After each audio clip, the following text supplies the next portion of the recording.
There is a kind of silence in this game that only arrives after everything else has faded. It comes after the cheers, after the violence, after the echoes of thousands of voices fold into themselves and disappear into the night. It is the silence that meets a player when the field is empty, when the air is still, and when the memories of all that he once had come rushing back in ways he can no longer control. I have stood in that silence more times than I care to admit, and every time it reminds me that the most painful stories in football are rarely about the moments a man falls. They are about the moments when the world finally stops applauding and he is left to confront what the game truly took from him. Football has always been a sport of reinvention. Every generation produces new ideas and new heroes. Yet every era also leaves behind men whose influence never received the gratitude it deserved. I have learned that some of the most important figures in this sport live in the shadows of its history. Not because they lacked brilliance, but because time chose to move forward without them. You can feel their presence in every play, every formation, every decision, even when their names no longer travel through the stadiums they helped create. There is one story that has never stopped haunting me. A story about a man who reshaped football in a way almost no one else ever has, yet died without recognition, without wealth, and without the glory that should have followed him for the rest of his life. His legacy lives in every quarterback who has ever launched a ball into the sky. It lives in every touchdown thrown across decades of competition. His fingerprints touch every passing yard ever recorded. And still, most people who love this game cannot tell you who he was. His name was Bradbury Robinson, and he was the first man to throw a legal forward pass in the history of American football. The moment he released that ball, the sport changed forever. The game that had once been defined by crowds of bodies smashing together evolved into something far more strategic, far more creative, far more human. But like so many pioneers, Robinson paid a price for his innovation. He did not earn a statue. He did not build a fortune. He did not enjoy the kind of reverence we see given to the legends who came after him. Instead, he slipped quietly out of the sport and lived the remainder of his life in a world that had already forgotten what he had done. To understand the weight of that silence, you must picture the world of football before the forward pass existed. It was a place where running the ball meant entering a storm of bodies. A place where violence was not the exception, but the expectation. A place where survival had as much value as victory. The early game was brutal enough to provoke public outrage, political intervention, and real fear that the entire sport might collapse. By 1905, dozens of players had died from catastrophic injuries. Newspapers printed their names like obituaries for a pastime that seemed determined to destroy itself. Some colleges banned the sport entirely. Others considered doing the same. And yet, within that darkness, there were people who believed the game could become something better.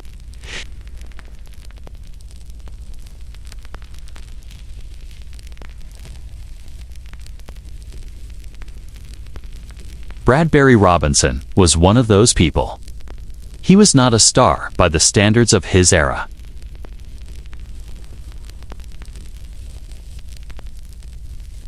What made him dangerous was his mind. He saw possibilities where others saw limitations. He imagined a sport that could open up the field rather than close it down. He believed the game could be saved if someone dared to change it. When Robinson stepped onto the field in 1906, football was facing a crossroads. Reformers had rewritten the rules to include the option of a forward pass, but few believed it would matter. Most coaches feared using it. Most fans mocked it. And most players had never practiced anything beyond the familiar grind of runs into the line. But Robinson was willing to try. He was willing to push the game into unfamiliar territory.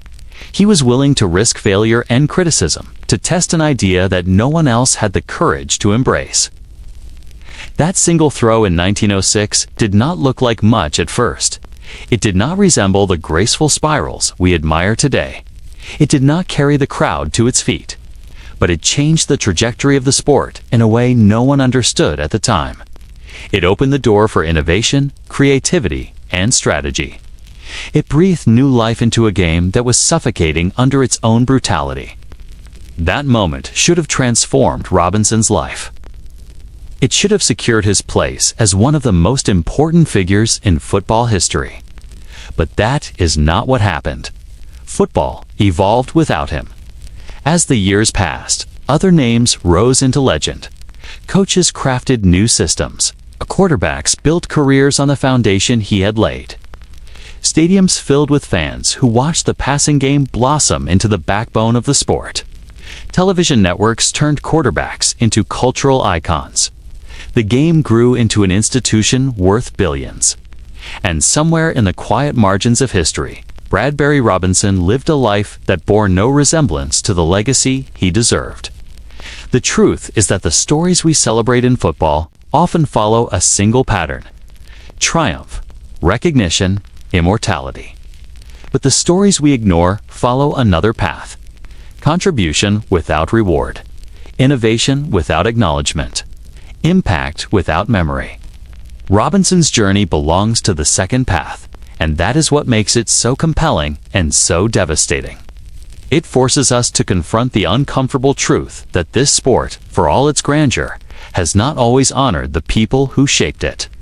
I have spent years studying the forgotten corners of football history. I have read the old articles, the outdated rules, the first-hand accounts of players who lived through eras we only understand through grainy photographs and faded ink.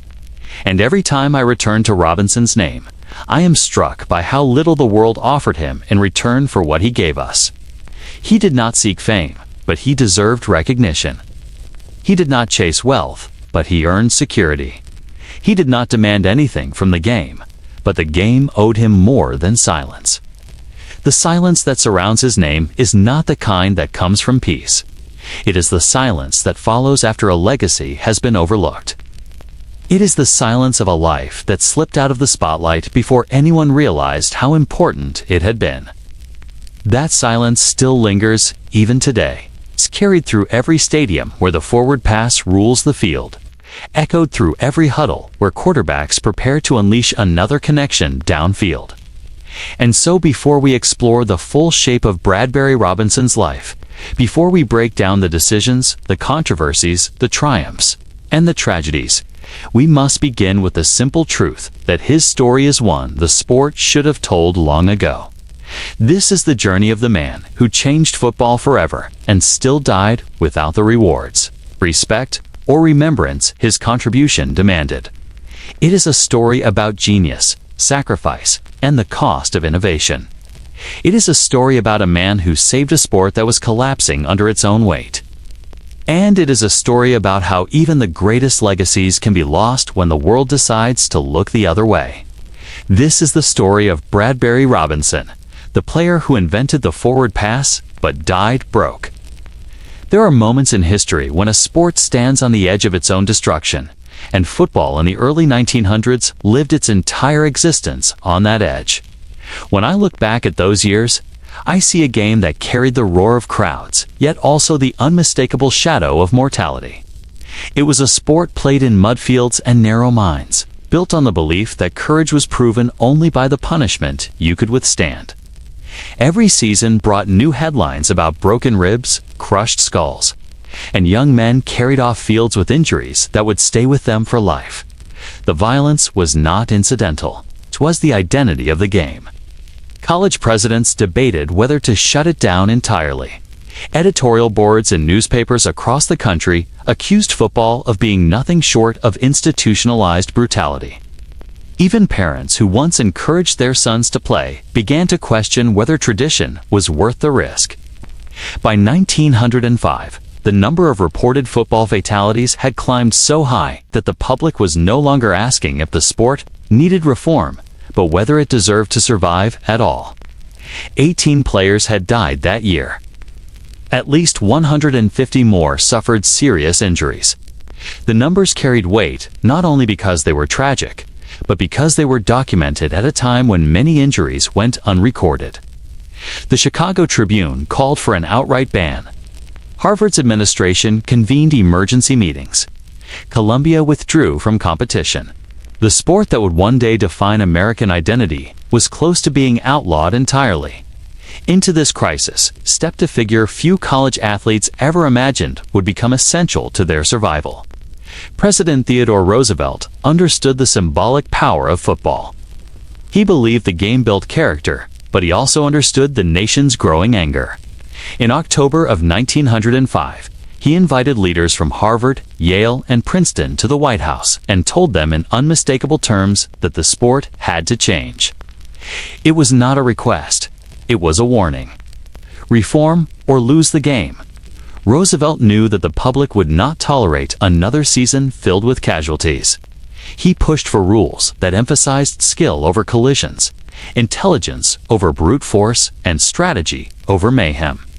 What emerged from those meetings would become the foundation of the modern sport. The rules committees began to look for solutions that could reshape the game without stripping it of its competitive spirit. Scholars and sports administrators studied the data. They reviewed plays that caused the most injuries, particularly mass formations where bodies collided with devastating force. The goal was not simply to reduce harm, but to create new channels through which football could evolve. The answer arrived in the form of an idea that had existed in fragments but had never been fully embraced. It was a concept that challenged everything the sport believed itself to be. Some considered it too radical. Others considered it too clever. But the need for reform was urgent, and the future of football depended on visionary thinking. The forward pass emerged as a rule change meant to save the game, but in its earliest days it was treated with suspicion. Traditionalists believed it threatened the purity of football. They called it an unnatural evasion of physical contest. Many coaches refused to use it. Some feared ridicule. Others feared turnovers. The ball itself was still rounder and harder to throw. There were restrictions that made the play risky and impractical. A pass thrown incomplete inside the opponent's end zone resulted in a turnover. A pass that failed to cross a line of scrimmage could result in a penalty. Defenders could intercept with ease. Even so, a small number of players and coaches saw a possibility where others saw danger. Those early innovators studied the field with a different instinct. They understood that football did not have to be a constant collision. They believed the sport could express creativity as powerfully as toughness. This group included thinkers, strategists, and athletes who valued timing and precision. They were not interested in preserving the old ways simply because they were familiar. They were willing to redefine what winning looked like. It was in this environment that a young man arrived at St. Louis University with a rare combination of athletic ability and intellectual curiosity. He did not see the forward pass as a last resort. He saw it as the opening act of a new era. Before the newspapers would ever print his name, he was studying the geometry of the field, imagining space where others saw only gridlocked formations. He understood that the human body could generate more than force. It could generate direction. It could create angles that allowed energy to move instead of crash. He approached football not as inherited tradition, but as a system that could be improved. At a time when most players were satisfied with playing the game as it had always been played, he kept asking questions. Why rely entirely on ground attacks when the air above the field was unexplored? Why accept limitations that existed only because others feared change? That mindset would place him at the center of one of the greatest transformations in the history of American sports. He trained differently. He studied differently. He communicated differently. Teammates described him as perceptive, deliberate, and unafraid to challenge convention. He approached every practice with the dual identity of athlete and analyst. His coaches noticed. They understood that the sport needed someone bold enough to test unproven ideas and disciplined enough to execute them under pressure. The forward pass needed a pioneer. It needed someone who could shoulder the weight of a moment that would redefine football's future. The young man who would carry that responsibility did not seek fame. He sought improvement. The first legal forward pass in a collegiate game was not a dramatic spectacle. It was a precise and intentional act, born from necessity and vision. When the ball left his hands, the sport changed, not gradually, not symbolically. In that instant, the field expanded. Defenses could no longer crowd the line. Offenses could stretch space. Coaches realized that strategy could reach far beyond brute strength. The forward pass did more than create a new play. It created a new philosophy. Football became a game of decisions, timing, anticipation, and controlled risk. The sport that once threatened to collapse under its own violence found a path forward. Yet history is selective. It celebrates moments, but often forgets the individuals who shape them.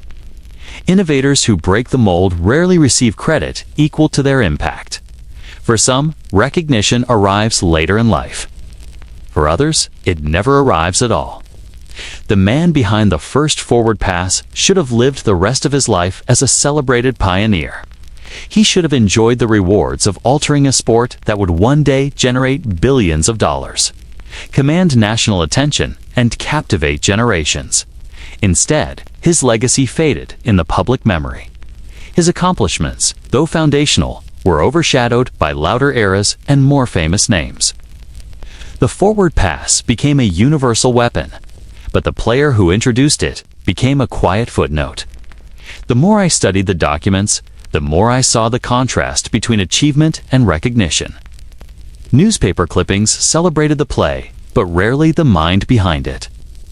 University archives referenced the moment, but not the man. Even as football grew into a national phenomenon, the story of its most transformative innovation remained incomplete. This documentary exists to correct that absence. It exists to make visible the forgotten cost of reinvention. It exists to honor the figure who reshaped the sport yet died in financial hardship, far from the crowds that once cheered the game he helped redefine. What follows in the next 20 chapters is not just the biography of a player. It is the story of a sport at war with itself. It is the story of how innovation emerges in moments of crisis. It is the story of how greatness can be lost in the narrow space between memory and history. It is a journey through the violent origins of football, the courage of reformers, the brilliance of thinkers, and the quiet tragedy of a man whose name should stand at the center of the game. Evolution. His life reminds us that progress often demands sacrifice, and sometimes the pioneers who create the future pay the highest price. His name was Bradbury Robinson. Before the forward pass reshaped the meaning of strategy, football existed in a world that most modern fans would barely recognize. The early years of the sport were built on unrestrained violence, a test of physical survival more than a contest of skill.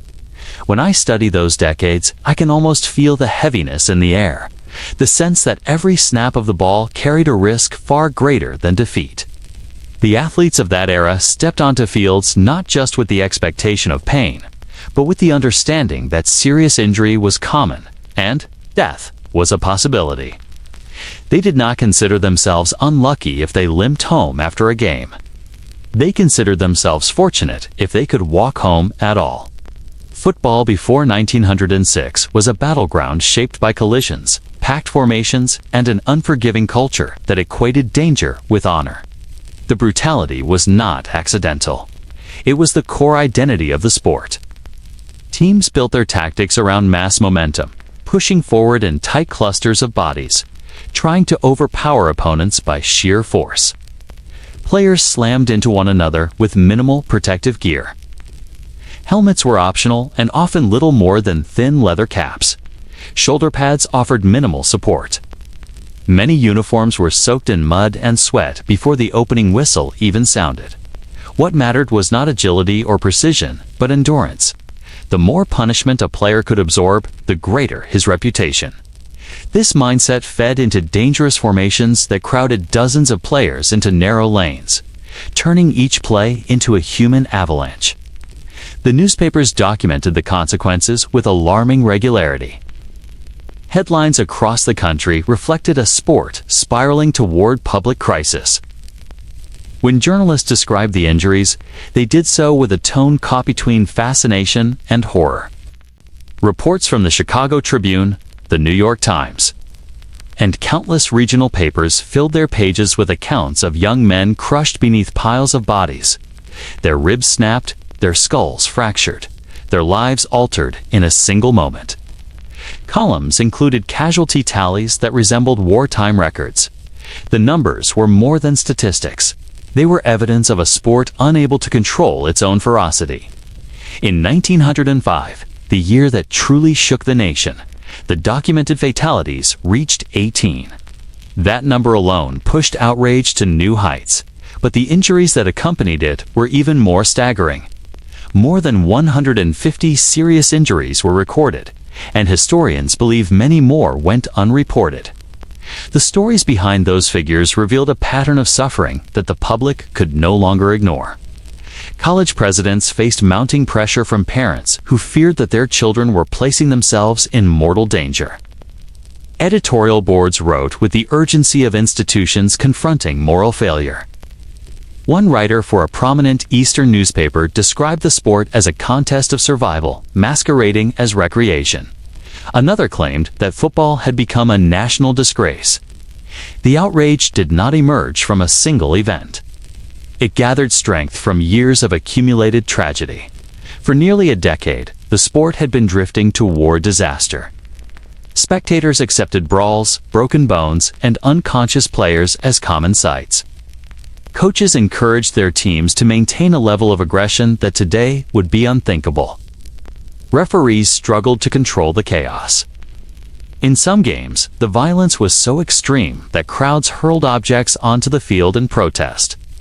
What shocked the nation was not the existence of danger, but the frequency of fatal outcomes. When the number of injured athletes continued to climb, the public began to ask whether football had any right to continue in its current form. The structure of the game itself ensured danger. Offenses relied on tightly clustered rushes where fullbacks and halfbacks drove headfirst into lines of defenders. The most infamous tactic, once known as the flying wedge, required players to form a triangular shape and charge forward with all their combined weight. The momentum was so overwhelming that defenders often had no chance of stopping it safely.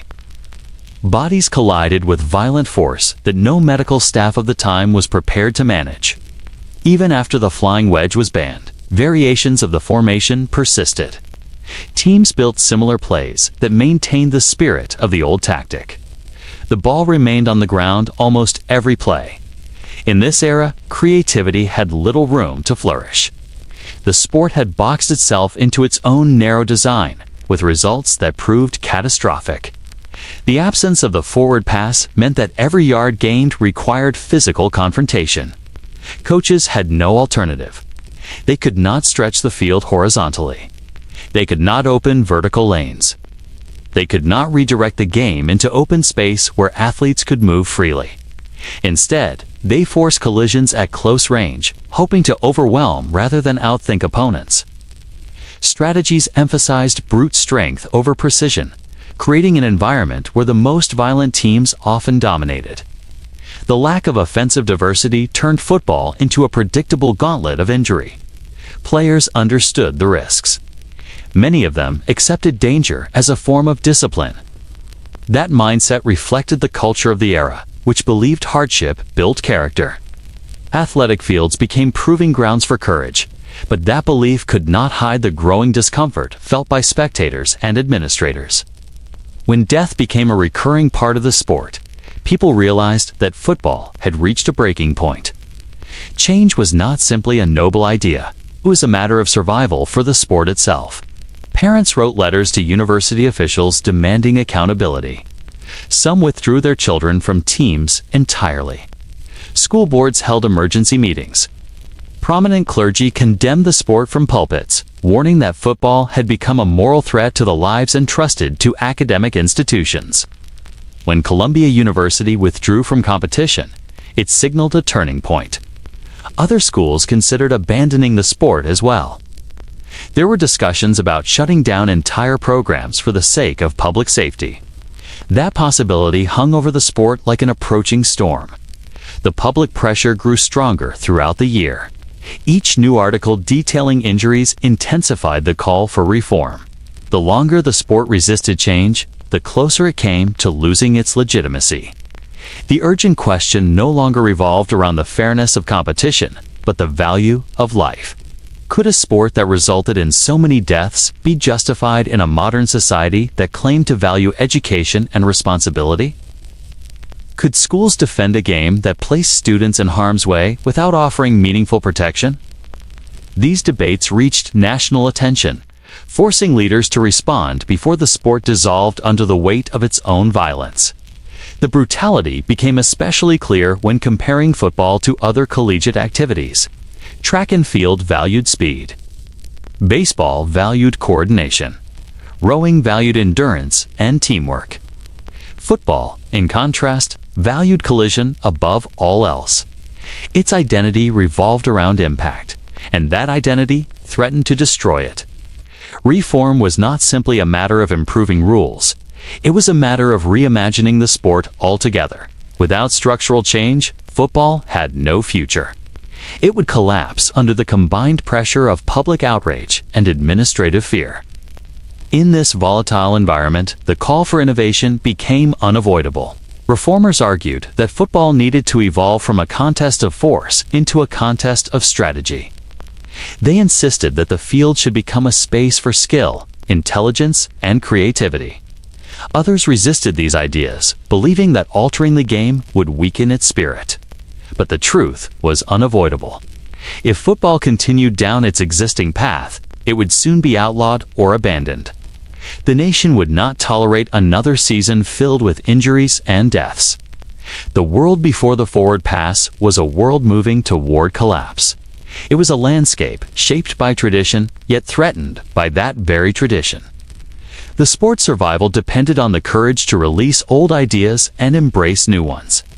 Innovation was not a luxury. It was the only path out of the crisis. The stage was set for transformation, and the moment for reinvention was closing fast. Football would either change or disappear. What happened next would determine the identity of the sport for generations. To understand the man who changed football, I have to begin long before the forward pass left his fingertips. I have to begin in the quiet corners of his upbringing, in households shaped by discipline, learning, and curiosity, where Bradbury Robinson first discovered the power of thought. He grew up in a world where education was not simply encouraged, but expected. Where books held as much weight as athletic talent, and where the shaping of the mind carried equal importance to the shaping of the body. These early influences mattered. They formed the foundation of a man who would eventually challenge a sport that had resisted change for decades. Robinson was raised in a family that valued structure, responsibility, and ambition.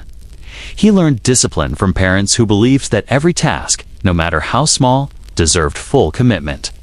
He learned patience from evenings spent reading, studying, and questioning the world around him. Those habits stayed with him throughout his life. Even as a young boy, he displayed an unusual combination of intellectual sharpness and physical ability, a balance rarely seen in athletes of his era. He was strong, fast, and coordinated, yet he approached every activity with a sense of analysis that set him apart from his peers. He wanted to understand why things worked the way they did. He applied that mindset to classrooms, fields, and even casual games. His mind demanded answers. In school, Robinson excelled not only in athletics, but also in academics. He immersed himself in subjects that required structure and logic. He became fascinated by science, mathematics, and literature, fields that demanded both creativity and discipline.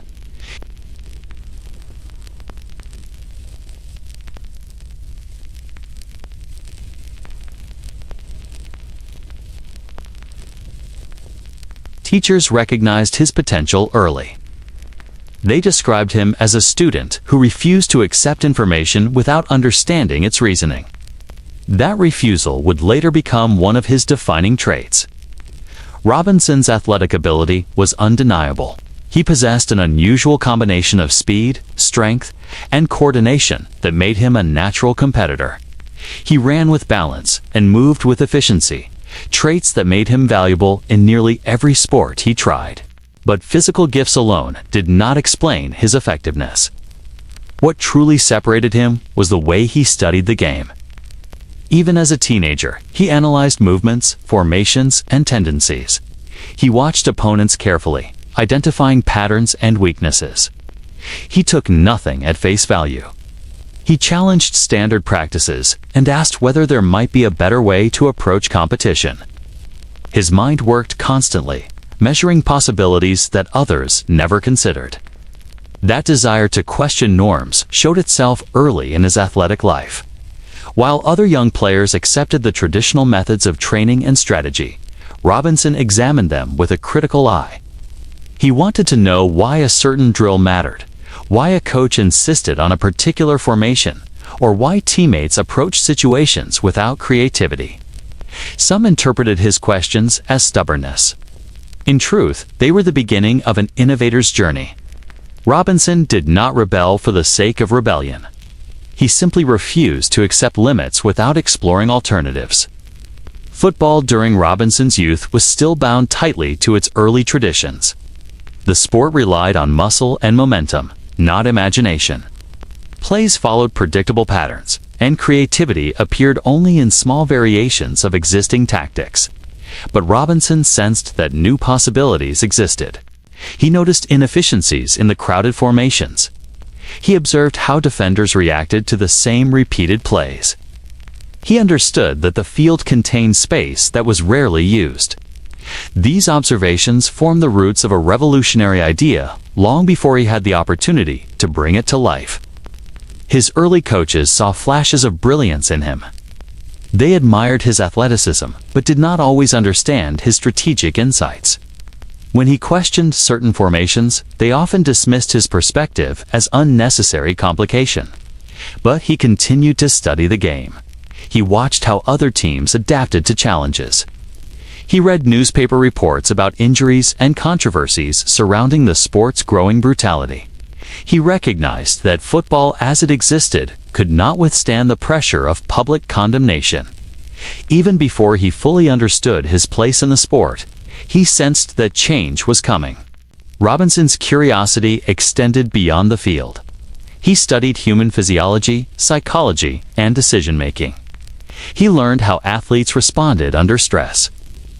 He analyzed how fatigue shaped judgment and how momentum influenced strategy. These insights gave him a deeper understanding of the sport than most of his contemporaries possessed. By the time he entered college, he had developed the habits of a thinker, capable of reshaping the game. His journey led him to the University of Wisconsin, where he continued to excel academically and athletically. He split his attention between demanding coursework and rigorous training. Yet he managed both with discipline that impressed professors and coaches alike. Those who met him described a young man with a quiet confidence. Someone who carried himself with purpose, but without arrogance. He was driven, but he never sought praise. His satisfaction came from improvement and understanding. During his time at Wisconsin, Robinson continued to question the structure of football. He watched his team run the same inside plunges and mass formations that defined the sport. He saw the physical toll they inflicted on players. He understood the limitations of a game built on collision rather than creativity. The forward pass existed in theory, mentioned in discussions among reformers, but no one believed it could be used effectively. The rules surrounding it were restrictive, and failures were punished harshly. Yet Robinson sensed potential hidden beneath the surface. He imagined a game that stretched the field, opened space, and rewarded intelligence over brute force. His analytical approach deepened during his transfer to St. Louis University, where he came under the influence of coach Eddie Cockums. Cockums recognized something in Robinson that others had overlooked. He saw a thinker with both physical ability and intellectual depth, someone capable of executing a new style of play that many believed impossible. This meeting marked a turning point in Robinson's life. For the first time, he encountered a coach who not only encouraged innovation, but demanded it. Cockums believed that reformers were correct to challenge outdated traditions. He believed that football needed a new identity, one that emphasized strategy and skill. And he believed that Robinson possessed the mind to help create it. Robinson embraced the opportunity. He studied the new rules that had recently legalized the forward pass. He analyzed the potential advantages and the limitations. He reviewed game situations where passing might break open defensive formations. He examined defensive reactions, spacing, and timing. He approached the concept not as a gamble, but as a calculated strategy. While others laughed at the idea of throwing the ball downfield with precision, Robinson imagined possibilities that stretched far beyond the boundaries of conventional thought. His teammates noticed his preparation. They saw him studying angles, routes, and distances long after practice ended. They heard him discuss timing with receivers and debate strategies with Cockums. They watched him refine footwork, grip, and release points with relentless focus. The combination of intellect and athletic ability became impossible to ignore. He was not simply a talented player, he was a mind ahead of his time. Robinson's upbringing and education formed the foundation of a revolutionary thinker. His athletic ability gave him the tools to bring his ideas to life. His curiosity and analytical nature allowed him to see possibilities that others overlooked. By the time he prepared to step onto the field for the moment that would redefine football, he had already spent years questioning, studying, and imagining a sport transformed by innovation. The forward pass did not emerge from a single moment of inspiration. It emerged from a lifetime of intellectual discipline and a commitment to understanding the deeper truths of the game. In the world of early football, where brute force overshadowed imagination, Bradbury Robinson stood apart as a thinker shaped by education, curiosity, and an unwavering desire to improve the sport he loved. His mind would soon challenge tradition and alter the trajectory of football forever. By the time 1906 arrived, football stood on the edge of collapse. The violence of the previous seasons had shaken universities, divided the country, and forced leaders to acknowledge a grim truth. The sport had become a national crisis. Parents questioned whether the game still had a place in academic institutions. Editorial boards argued that young men were being sacrificed for entertainment. College presidents faced pressure from every side. They could no longer defend a sport that produced grave injuries at alarming rates. The danger had become too visible and too frequent to ignore. The turning point came in the fall of 1905, when the number of fatalities and severe injuries reached its highest level. It was a season filled with tragedy. Newspapers reported stories of crushed ribs, broken necks, and players who never regained consciousness after violent collisions. Public outrage grew sharper each week. By December, universities recognized that the sport could not survive another year under the same rules. Reform was unavoidable. It required more than minor adjustments. It demanded a transformation of the sport at its foundation. This need for sweeping change led to the emergence of the Intercollegiate Athletic Association of the United States. It was the organization that would later become the National Collegiate Athletic Association. Its formation marked a decisive moment in the sport's history. For the first time, universities united under a single banner to create standardized rules and enforce reforms. They recognized the urgency of their task. If they failed, football would be banned at many institutions, and its future would end before it had the chance to evolve. The discussions that took place during those early meetings revealed how uncertain the future appeared. Some administrators argued that the sport had grown too dangerous to save. Others believed that careful rule adjustments could reduce injuries while preserving the fundamental character of the game. Coaches arrived with strong opinions shaped by years of tradition. Many resisted dramatic changes. They believed that altering the sport's physical nature would undermine its competitive spirit. But the tragic events of the previous seasons left little room for stubbornness. Reform was the only path forward. The debates grew intense. leaders confronted a series of interrelated questions. Could mass formations be eliminated without weakening the sport? Could new rules reduce injuries? Could forward passing open the field and ease the pressure on crowded scrimmages? Could referees enforce safer play? Every idea carried consequences.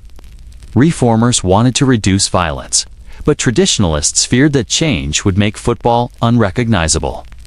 The challenge lay in finding common ground that would satisfy both sides while protecting the lives of athletes. One proposal emerged at the center of every debate.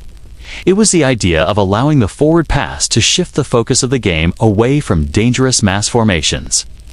Reformers argued that passing would spread players across the field, forcing teams to use skill and strategy rather than overwhelming physical force. This idea was discussed in earlier years, but it had never been taken seriously.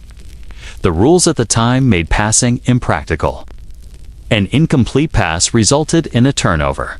A pass that went out of bounds brought harsh penalties. Teams had little incentive to take the risk. Now, however, passing represented hope. It offered an opportunity to reshape the sport without fundamentally abandoning its identity. It promised a way to preserve competition while reducing violent collisions. For the first time, the idea of a reimagined game gained real momentum. Reformers understood that innovation would be difficult, but they also believed that survival required courage. The process of crafting new rules was meticulous and tense. Administrators and coaches examined every element of the sport.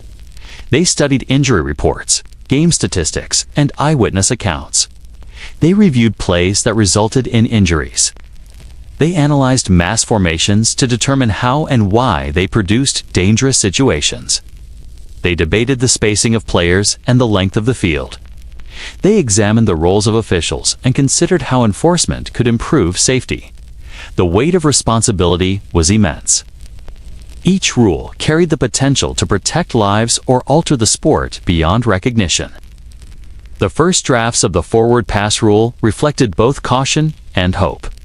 Reformers wanted to introduce passing in a controlled manner.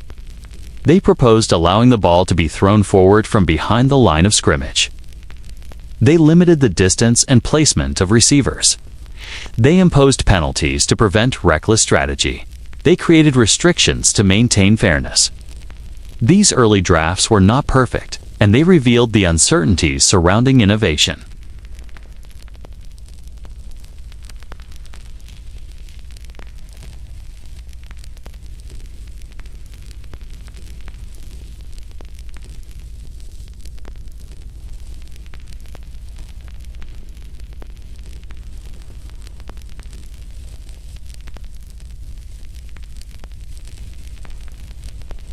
Some argued that the sport would lose its identity if the ball could move freely through the air. But these arguments failed to address the looming crisis. The sport, as it existed, was not sustainable. Reformers understood that safety required strategic transformation. During the winter and early spring of 1906, the Intercollegiate Athletic Association finalized the new rules. These reforms represented one of the most significant turning points in the history of American sports. They eliminated dangerous mass formations. They increased the distance required for a first down. They expanded the role of officials. And most importantly, they legalized the forward pass. The significance of legalizing the forward pass extended beyond strategy. It demonstrated that the sport was capable of adaptation. It acknowledged that the brutality of the previous era could no longer define football. It introduced a new philosophy that valued intelligence, creativity, and precision. The reformers understood that the forward pass alone would not solve every issue, but it would open a path to a safer and more dynamic game. The months leading into the 1906 season were filled with uncertainty. Coaches studied the new rulebook with caution. Administrators worried about the public response. Players wondered how the changes would affect their teams.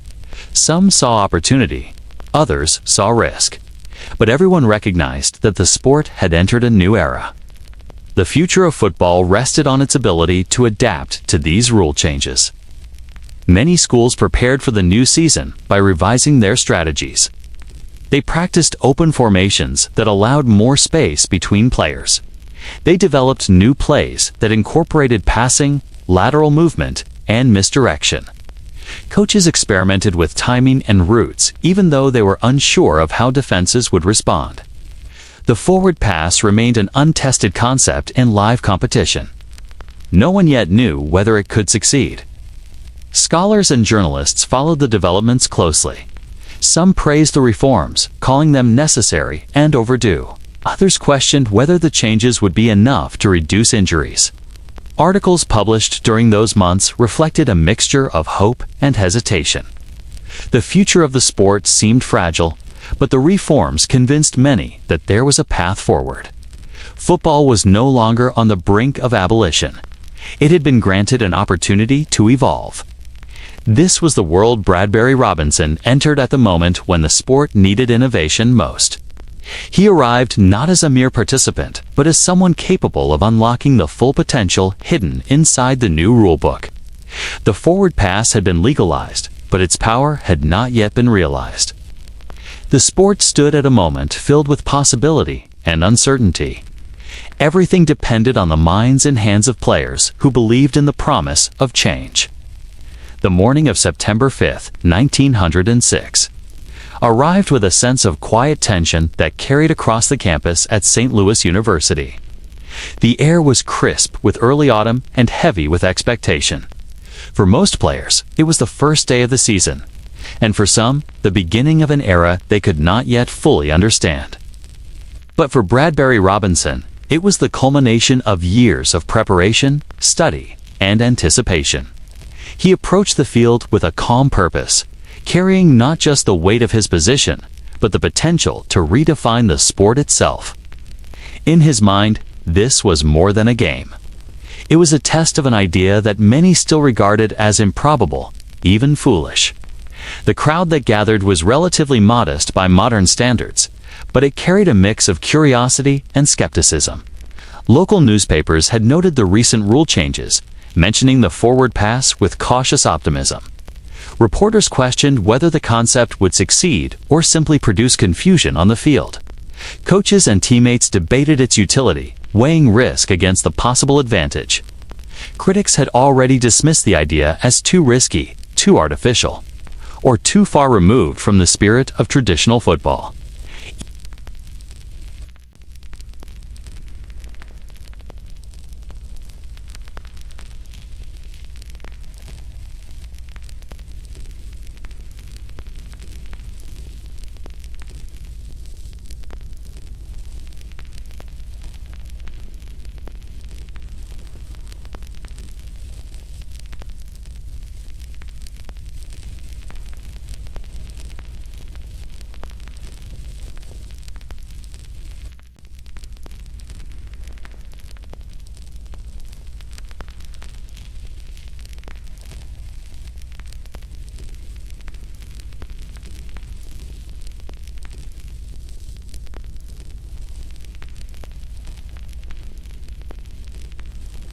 The idea was simple in concept, but revolutionary in practice. A precise throw, a targeted receiver, a split-second calculation of timing and distance. The potential rewards were enormous, but the risk of failure was equally high. The first attempt did not succeed. The ball sailed slightly outside the intended target and fell incomplete.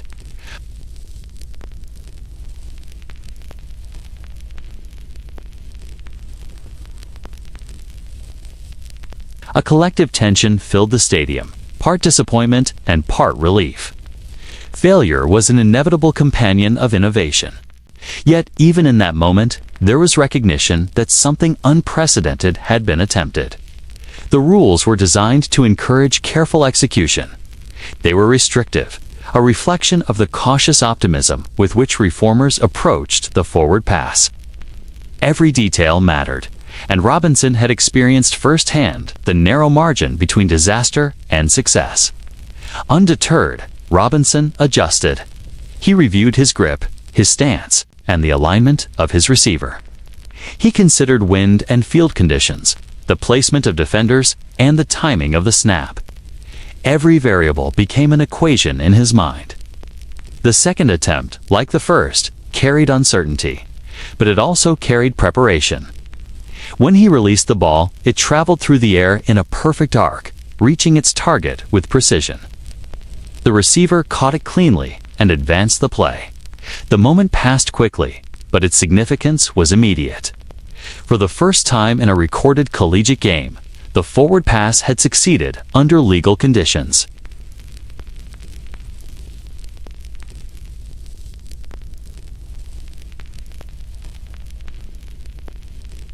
The reaction among teammates and observers was a mixture of awe and disbelief. Some players had not fully realized what had happened until the ball completed its trajectory. Others understood instantly that they were witnessing a moment that would echo through football history. Coaches who had previously questioned the feasibility of the forward pass began to see the possibilities.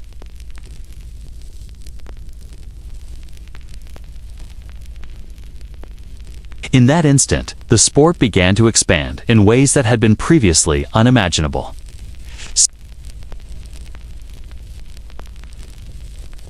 Newspapers the following day captured the moment with a mixture of factual reporting and cautious admiration.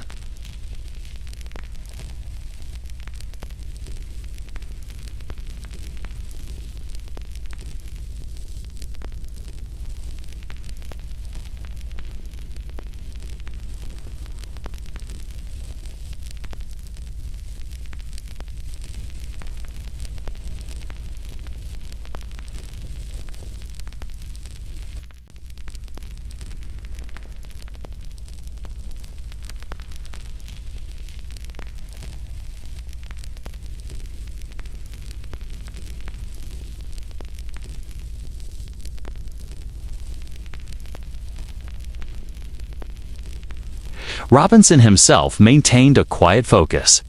He did not celebrate with overt exuberance, nor did he dwell on the historical weight of his achievement.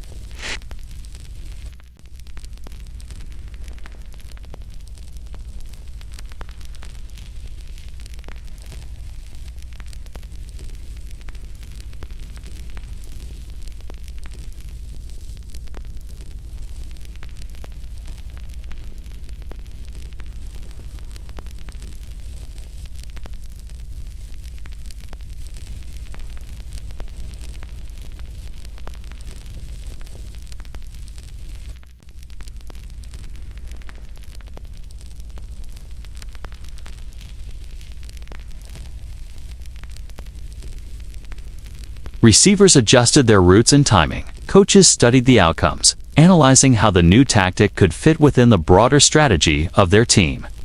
Every play became an opportunity to refine technique and approach.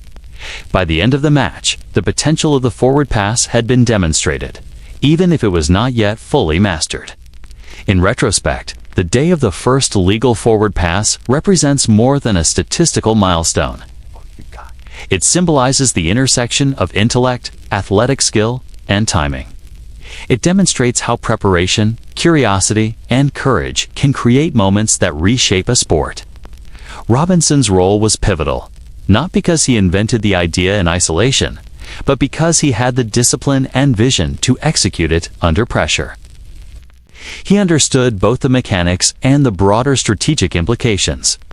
He knew that innovation required precision and composure. That combination of mental and physical control was rare, even in a sport filled with extraordinary athletes. The first successful pass also highlights the tension between tradition and change. Coaches and players had spent decades adhering to a set of norms that rewarded force over ingenuity. The forward pass challenged those norms in a fundamental way. Its success raised questions about how teams should train, how defenses should respond, and how the sport should balance strategy and physicality. Even as players celebrated a tangible success, administrators and journalists began to recognize that football had entered a new phase, one in which innovation could redefine the identity of the game. The immediate aftermath of the game included analysis and reflection. Teams across the country studied the reports and considered the implications. Newspapers highlighted the play as both remarkable and experimental. Coaches discussed whether they would adopt passing strategies. Observers speculated on how the game might evolve over the coming seasons. For Bradbury Robinson, the moment marked the beginning of a new chapter, one in which his ideas would continue to shape the sport, even as recognition of his role lagged behind the significance of his contribution. The first legal forward pass was also a moment of quiet bravery. It required confidence to attempt something untested in a public, competitive environment. It required trust in teammates who had never executed such plays. It required a mental resilience to absorb failure and adjust immediately. When Robinson's first attempt fell incomplete, the risk of discouragement was real. Yet he recalibrated and succeeded. That combination of courage and intellect would define his career and his enduring legacy. The forward pass did not simply add a new option to play. It signaled a willingness to challenge conventions and embrace calculated risk.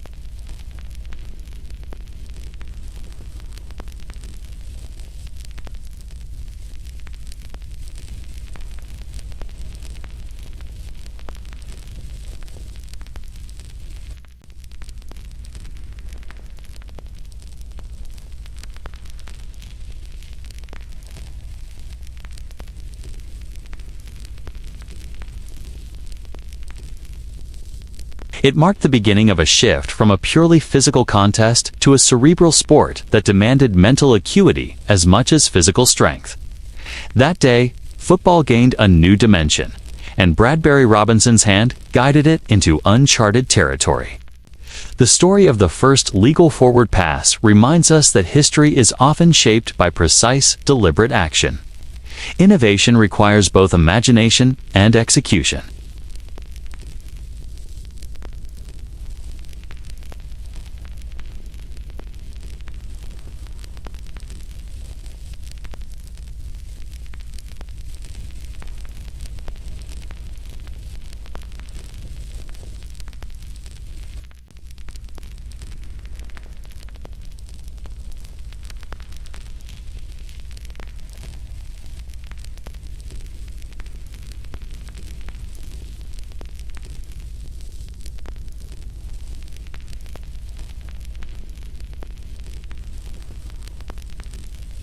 The moment Bradbury Robinson successfully threw the first legal forward pass, he entered not only into history, but into the crosshairs of criticism. The innovation that promised to save football from its dangerous past also threatened the traditions that had defined it for decades. Old-school coaches, steeped in the culture of physical dominance, were quick to denounce the new tactic. They called it cowardly, soft, and even unmanly. To them, football was a test of endurance, strength, and bravery. To throw the ball through the air, they argued, was to bypass the fundamental challenge of the sport. It was an affront to the very identity they had spent years cultivating in players and teams alike. Criticism came first from local and regional coaching circles. Meetings of athletic directors and head coaches included heated debates in which the forward pass was described as an unnecessary gimmick. Traditionalists argued that it reduced the value of line play and diminished the heroics of running backs who risked life and ennui to carry the ball through defenders. They feared that younger players, observing the success of passing plays, would emulate them and abandon the core principles of the sport. Coaches wrote letters to newspapers, published essays, and discussed strategies to nullify the pass, framing it as a challenge to their authority and expertise. Robinson, as the first to execute it successfully, became the visible face of this perceived threat. The backlash extended to fans, many of whom viewed the forward pass as a novelty rather than a legitimate tactic. Newspapers reported letters from spectators calling the play circus football, accusing teams of abandoning tradition for spectacle. Pundits mocked attempts at passing, often ridiculing the precision and timing required to execute it effectively. Commentary in magazines and papers suggested that those who employed the forward pass were shirking the physical responsibilities that defined football. For a sport that had long celebrated brute strength and resilience, the idea of rewarding ingenuity over impact was difficult for many to accept. Robinson, despite his quiet and disciplined demeanor, became a target. On the field, opponents taunted him, labeling his style of play as unorthodox and overly cautious. Teammates who valued conformity sometimes viewed his insistence on using the forward pass with skepticism, uncertain whether its risks outweighed the benefits. The public scrutiny extended beyond the stadium as newspapers printed editorials debating the legitimacy of the tactic. Every completed pass was scrutinized. Every attempt that failed drew harsh criticism. The man who had expanded the strategic horizon of football found himself facing skepticism and derision almost immediately. Critics focused not just on the effectiveness of the forward pass, but on its perceived character implications. Some argued that it undermined courage. They suggested that players who relied on passing were seeking an easier path, avoiding the collisions that demonstrated true toughness. For those steeped in the old philosophy, courage was measured in willingness to endure pain and emerge victorious through force. By contrast, the forward pass emphasized anticipation, coordination, and calculation, qualities they undervalued. Robinson, embodying those qualities, symbolized a shift that threatened long-held assumptions about the sport's moral and physical hierarchy. Newspapers amplified these criticisms, often blending legitimate tactical questions with hyperbolic claims. Headlines mocked passing as a circus trick. Columns derided coaches who employed it as weak-willed or uncommitted to the sport's ideals.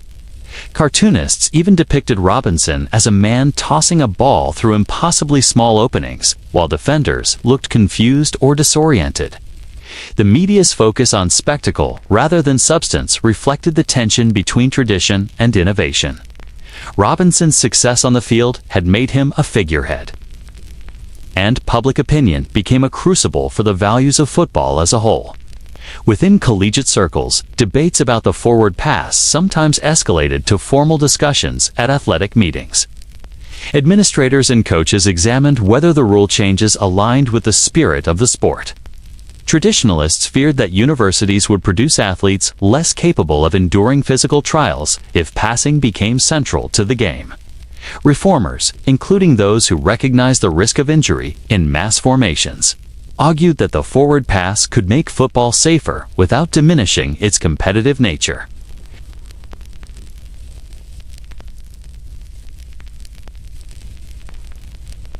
Success on the field was intertwined with the ongoing negotiation of football's identity.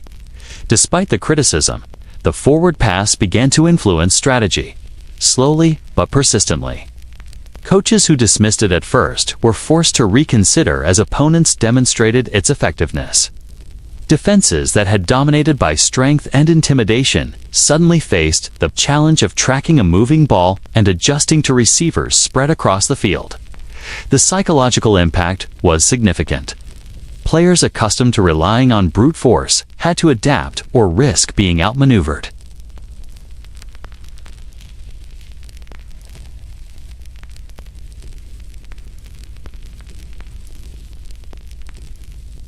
Robinson's personal experience of this resistance was complex. He remained disciplined, aware that the initial reaction to innovation is rarely favorable. He understood that true change often requires enduring ridicule and opposition. His focus on execution and refinement allowed him to withstand external pressures. He concentrated on studying defenses, perfecting his release, and coordinating timing with teammates. Every completed pass demonstrated that the concept could work, even if critics refused to acknowledge its significance. The forward pass was not simply a technical achievement. It was an assertion of strategic intelligence in the face of entrenched tradition. The tension between recognition and innovation defined Robinson's early career. While he had achieved a historic milestone, the public's and peers' understanding lagged behind the reality of his contribution.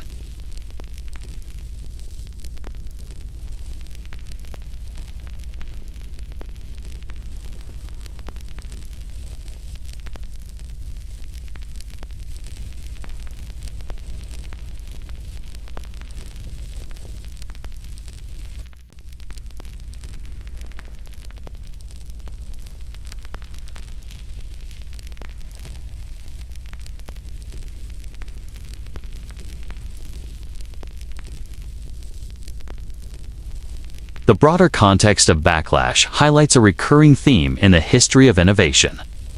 Transformative ideas are rarely embraced immediately. They challenge established hierarchies and require a recalibration of values. Robinson's forward pass exemplified this pattern. It was a tool that allowed football to survive and evolve, yet it was met initially with resistance that ranged from mild skepticism to outright hostility. Understanding this reaction requires considering the cultural, psychological, and institutional factors that defined early 20th century football. Tradition was powerful, and innovation required not just skill, but courage to endure criticism. Robinson's response to resistance reflected his character. He did not engage in public arguments or attempt to confront critics directly. He allowed his performance to speak. His dedication to preparation and execution became his answer to doubt. Each successful pass undermined the narrative that it was a gimmick or cowardly. Each strategic deployment of the forward pass demonstrated that the game could accommodate new ideas without losing its integrity. The cumulative effect was gradual but profound. Over time, opponents, teammates, and observers began to recognize that the forward pass was not a threat to football, but an enhancement that made the sport more dynamic and intellectually challenging. The resistance also serves as a reminder that historical significance is often measured long after the moment itself. While newspapers ridiculed the forward pass in 1906, subsequent seasons proved its strategic importance. Teams adopted passing strategies more widely, and the game evolved to accommodate them. The early critics, steadfast in their attachment to tradition, gradually gave way to a new generation of coaches and players who embraced innovation. Robinson's role as the first successful executor remained central, even if public recognition was delayed or muted. His experience illustrates the tension between accomplishment and acknowledgement that many innovators face in their lifetimes. As the season progressed, Robinson continued to navigate both the technical challenges of the forward pass and the social challenges of criticism. He refined his technique, developed chemistry with receivers, and worked with coaches to integrate passing into broader offensive schemes. Each practice, each game, was an opportunity to demonstrate that the forward pass was not only effective, but essential to the sport's survival. In doing so, he laid the foundation for the tactical evolution that would eventually define modern football. The early resistance, while frustrating, ultimately strengthened the resolve of those willing to embrace innovation. In the end, the backlash, mockery, and resistance surrounding Robinson's forward pass were inevitable consequences of challenging convention. They revealed the complexities of introducing change into a culture deeply invested in tradition. They highlight the courage required to pursue innovation under scrutiny and the patience needed to allow the results to speak. Robinson endured ridicule, not because he sought controversy, but because he dared to expand the boundaries of possibility. His experience underscores the broader lesson that progress often comes with opposition, and that the path to transformation is rarely smooth. The story of the early criticism of the forward pass provides context for understanding Robinson's legacy. While he faced skepticism and derision, his actions created a template for strategic evolution in football. He demonstrated that intelligence, creativity, and preparation could coexist with physical skill. He proved that innovation could coexist with tradition, even in a sport that had long defined itself by brute force. The resistance he encountered, while painful at the time, ultimately accentuates the significance of his achievement. Without his willingness to endure criticism, the forward pass might have remained a theoretical rule rather than a practical tool that reshaped the game.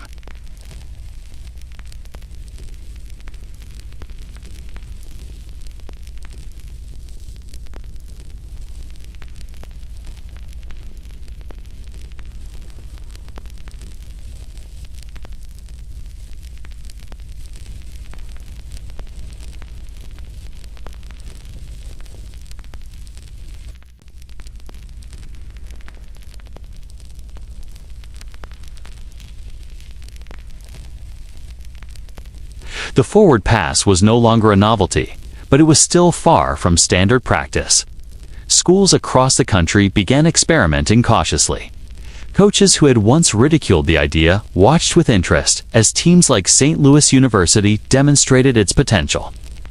They observed that passing could create spacing, stretch defenses, and force opponents to respond in ways that had not been necessary in a game dominated by mass formations.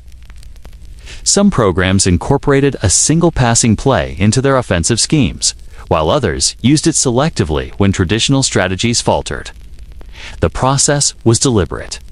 Few were willing to risk entire drives on an untested tactic. Yet, the seeds of transformation were sown. The experimentation revealed the tactical opportunities inherent in the forward pass. Teams discovered that by spreading receivers across the field, they could create mismatches and isolate defenders. Timing became essential, as the ball needed to travel with precision to reach the intended target. Offensive coordination demanded rigorous practice, communication, and trust between quarterback and receiver. Defenses accustomed to crowding the line and relying on brute force were suddenly forced to adjust.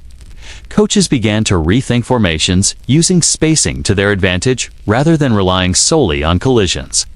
The game, once rigid and predictable, began to open up. Early passing plays required adaptation on multiple levels. Players had to develop new skills, from accurate throwing to precise route running. Receivers needed the ability to read coverage and adjust in mid-stride. Quarterbacks had to learn when to release the ball and how to calculate distance under pressure. These technical challenges initially slowed adoption. Mistakes were frequent, and incomplete or intercepted passes reminded teams that innovation carried risk.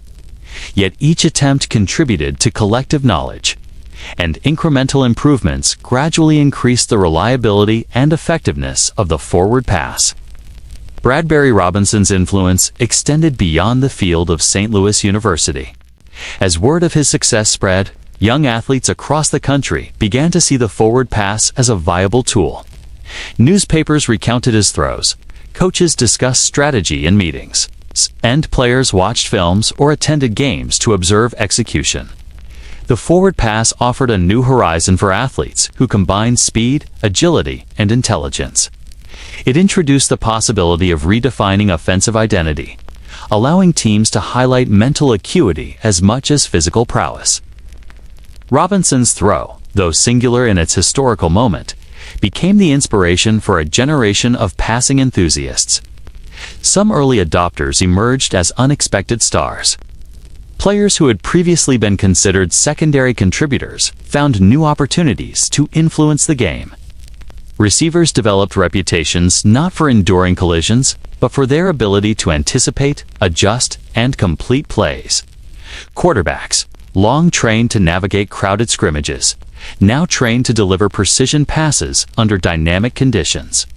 The forward pass redistributed influence across the field, allowing multiple players to share responsibility for success.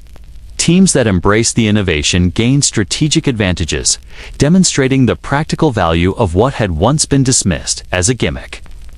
The gradual adoption of the forward pass also reshaped coaching philosophies. Traditional approaches emphasized punishment and repetition, preparing players for physical domination. The forward pass required analytical thought, situational awareness, and deliberate decision-making. Coaches who embraced the strategy began to teach reading the defense, anticipating coverage, and evaluating risk. The training of athletes became more cerebral, demanding not only strength and endurance, but spatial awareness and strategic reasoning. Football was slowly evolving from a contest of force into a contest of skill and intellect. Resistance remained, even as the forward pass gained traction. Traditionalists continued to argue that reliance on passing weakened the physical element of the game. Critics insisted that teams using it were abandoning toughness, choosing finesse over courage. Early adopters faced skepticism from referees, opponents, and sometimes their own fans. Yet the success of repeated attempts gradually eroded these objections. Wins, points scored, and the ability to manipulate defenses offered tangible proof that innovation did not betray the game. core values, but rather enhanced them. Evidence, not rhetoric, began to win converts. The evolving tactics inspired creativity. Teams began designing plays that combined passing with running in ways that confounded opponents.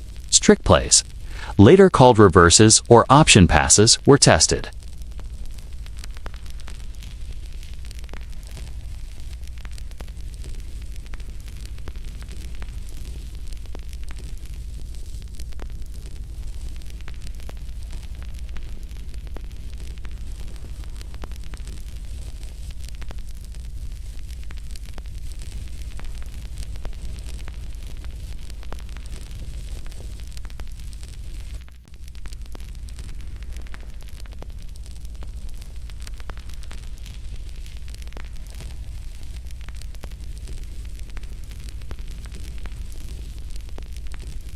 Academic accounts, newspaper reports, and coaching discussions emphasized the tactic rather than its origin. Robinson, like many innovators, was caught between the act of creation and the recognition of that act. His influence persisted quietly through the players he inspired, the coaches who studied his techniques, and the teams that adopted passing strategies. History would eventually credit him more fully, but during these early years, he remained a figure operating in the background of a revolution. As the season progressed, statistical evidence began to demonstrate the forward pass's utility. Teams that incorporated it selectively showed improvements in scoring and offensive efficiency. Defenses that had relied on concentrated line pressure struggled to adjust. Analysts and sports writers documented these patterns, providing a growing body of evidence supporting the strategic value of passing. In many ways, the slow adoption was a period of experimentation and data collection. Football had entered a transitional phase in which the effectiveness of innovation would be measured not in theory, but in practice, through performance on the field and outcomes of games. The cultural impact of the forward pass also began to surface. Fans and players alike started appreciating the skill required to execute it successfully. Passing plays introduced suspense, precision, and unpredictability that captivated spectators.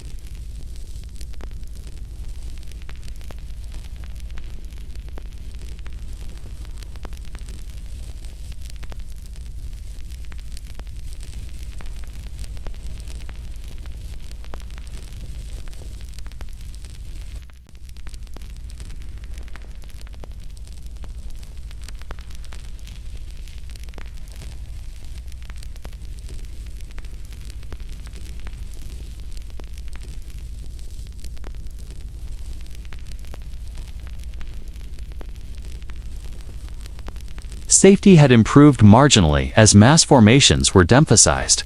But more importantly, football had begun to evolve into a game that valued intellect and precision alongside physical strength. The forward pass had established itself as more than a novelty.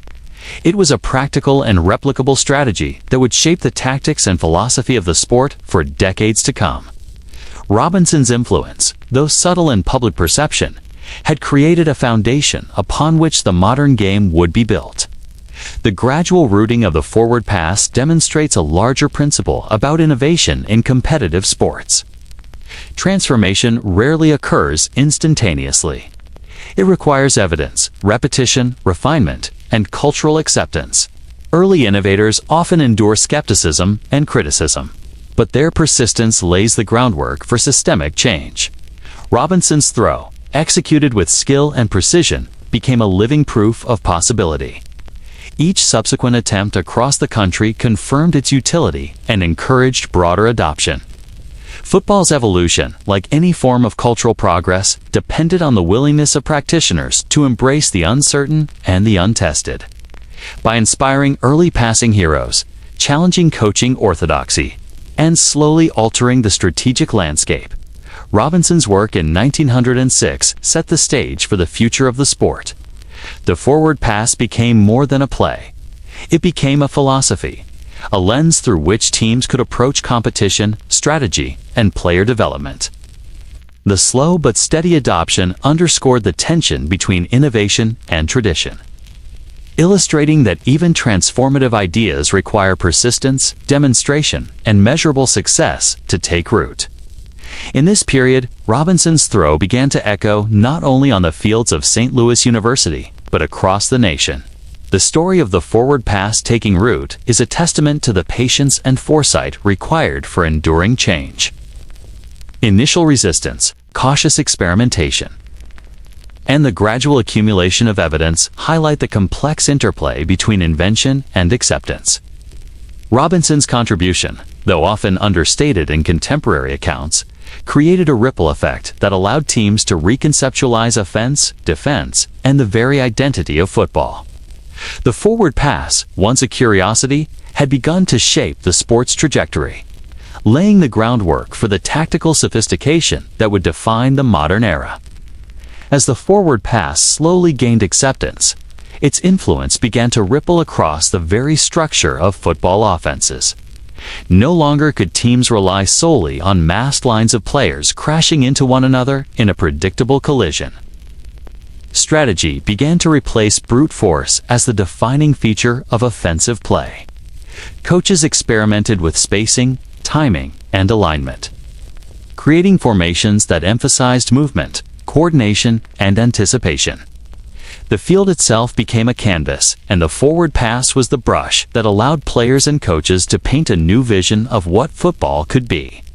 The sport was beginning to evolve from a contest of raw power into a test of ingenuity.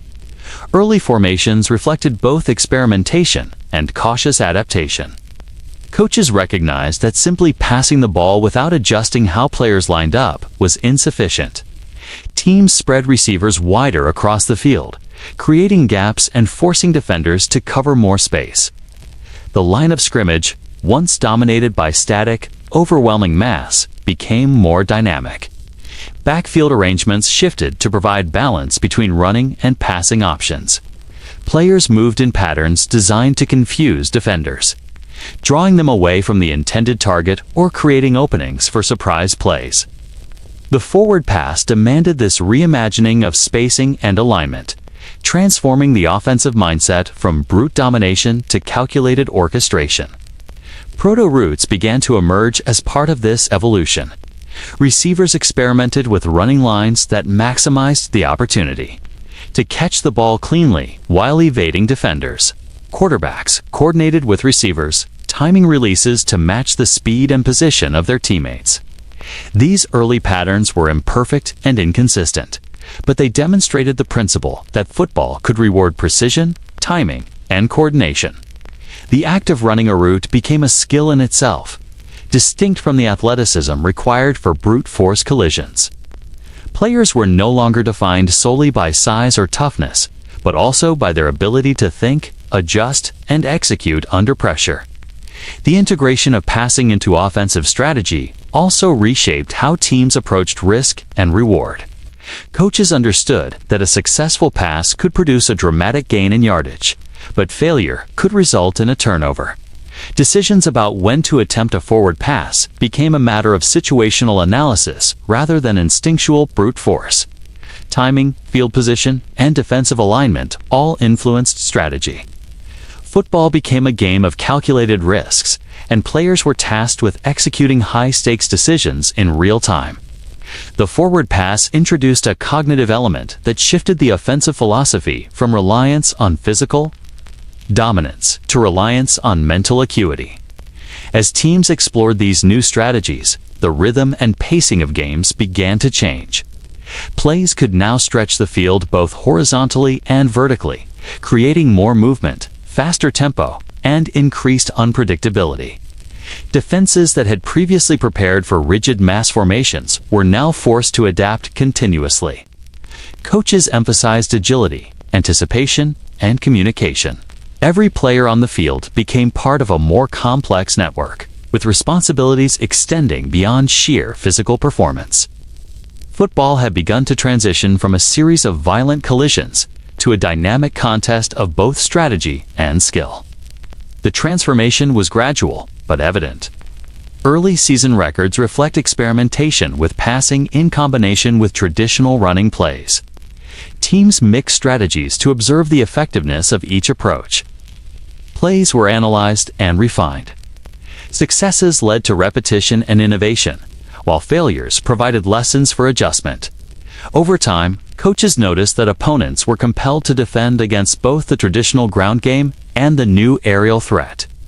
This dual pressure made offenses more versatile and capable of exploiting weaknesses in defensive structures. The forward pass was no longer a novelty. It had become a lever for offensive advantage. Player roles began to diversify as part of this transformation. Quarterbacks, once primarily responsible for orchestrating running plays, now assumed the role of strategic decision-maker, calculating distances, timing releases, and reading defenses.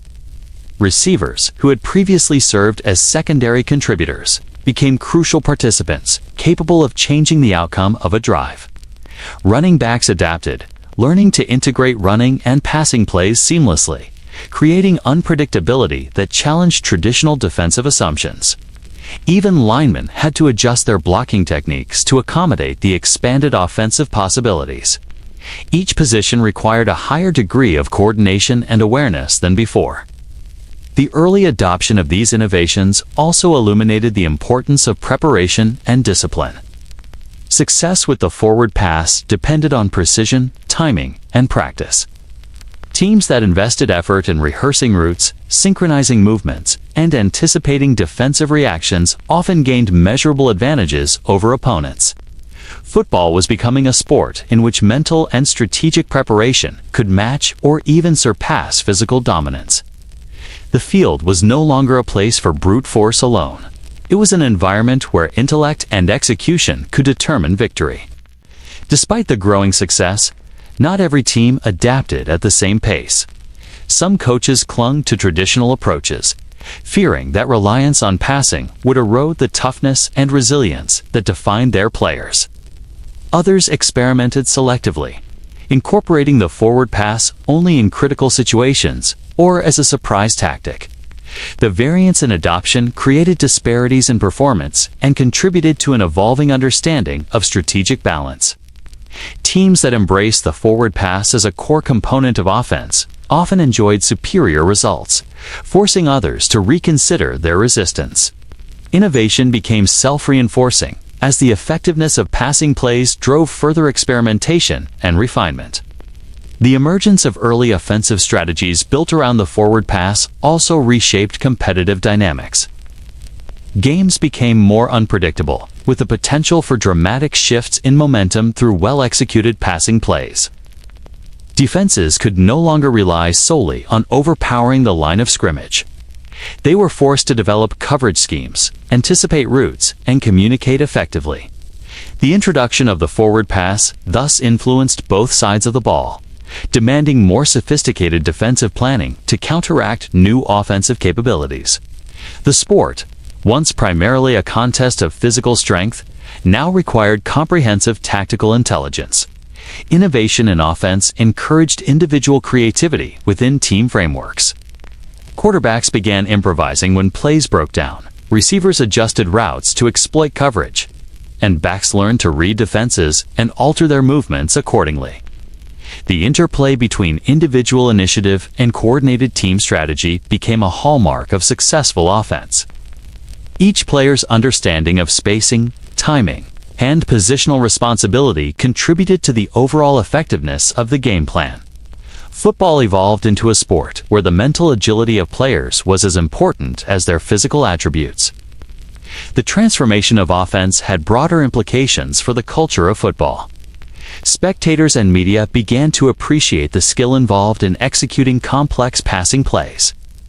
The drama of a well-timed pass, the suspense of an aerial contest, and the precision required to connect quarterback and receiver brought a new layer of engagement to the game. Fans were captivated not only by physical prowess, but also by intellectual performance. Football began to acquire a narrative dimension, with strategy and anticipation becoming as compelling as speed and strength. As the season progressed, tactical innovations continued to accumulate. Teams combined running and passing in increasingly sophisticated patterns, experimenting with misdirection, motion, and deception. The forward pass encouraged strategic imagination, opening possibilities for coaches to design plays that challenge traditional defensive assumptions. It fostered a new type of football mind, one that valued calculation, foresight, and adaptability. The sport was becoming more cerebral while retaining its physical intensity. By the end of the first full season in which the forward pass was introduced, the seeds of transformation were clear. Offenses had shifted from a reliance on sheer force to the incorporation of coordination, timing, and precision. Early proto-routes had evolved into recognizable patterns. Strategy began to outweigh violence as the determinant of success. Players who excelled in mental agility and technical execution gained influence equal to, and sometimes surpassing, those defined purely by size or toughness. Football had begun its evolution into the modern, multidimensional game we recognize today. Bradbury Robinson's pioneering throw was the catalyst for this transformation. He demonstrated that the forward pass was not merely an experimental curiosity, but a practical tool capable of reshaping strategy and tactics. The first successful execution validated a vision of football that emphasized intellect, preparation, and adaptability. His contribution laid the groundwork for offensive evolution, inspiring coaches and players to reconceptualize the game. The forward pass became both a symbol and a mechanism of transformation, influencing formations, routes, and team dynamics in ways that would resonate for generations. The transformation of offense illustrates the broader principle that innovation in sports requires both demonstration and adaptation. The forward pass alone did not revolutionize football instantly. It depended on careful integration, repeated execution, and the willingness of players and coaches to experiment with new approaches. Over time, as understanding deepened and tactics evolved, the forward pass became central to offensive identity. What had begun as a single precise throw in September of 1906 matured into a cornerstone of strategy, a testament to the enduring impact of calculated innovation on a tradition-bound sport. The story of Bradbury Robinson does not end on the football field. After his historic contribution to the sport, he faced a life defined not by athletic accolades, but by intellectual pursuit and public service.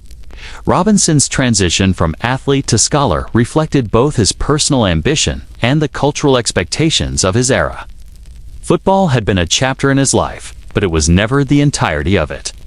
While historians and fans might remember him for the forward pass, Robinson's path after leaving the gridiron demonstrates a commitment to service, knowledge, and the betterment of society that would eclipse his sporting fame and scope, if not in immediate recognition.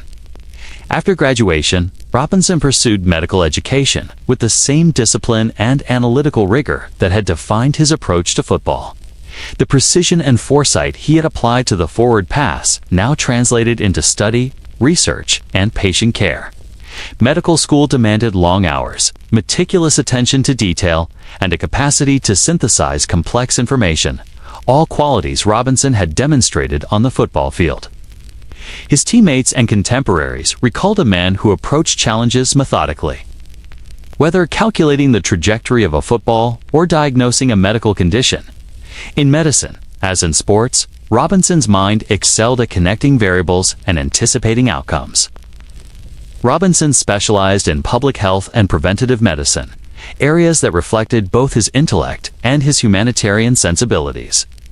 His work sought to address societal needs, focusing on reducing disease, improving sanitation, and educating communities about health risks.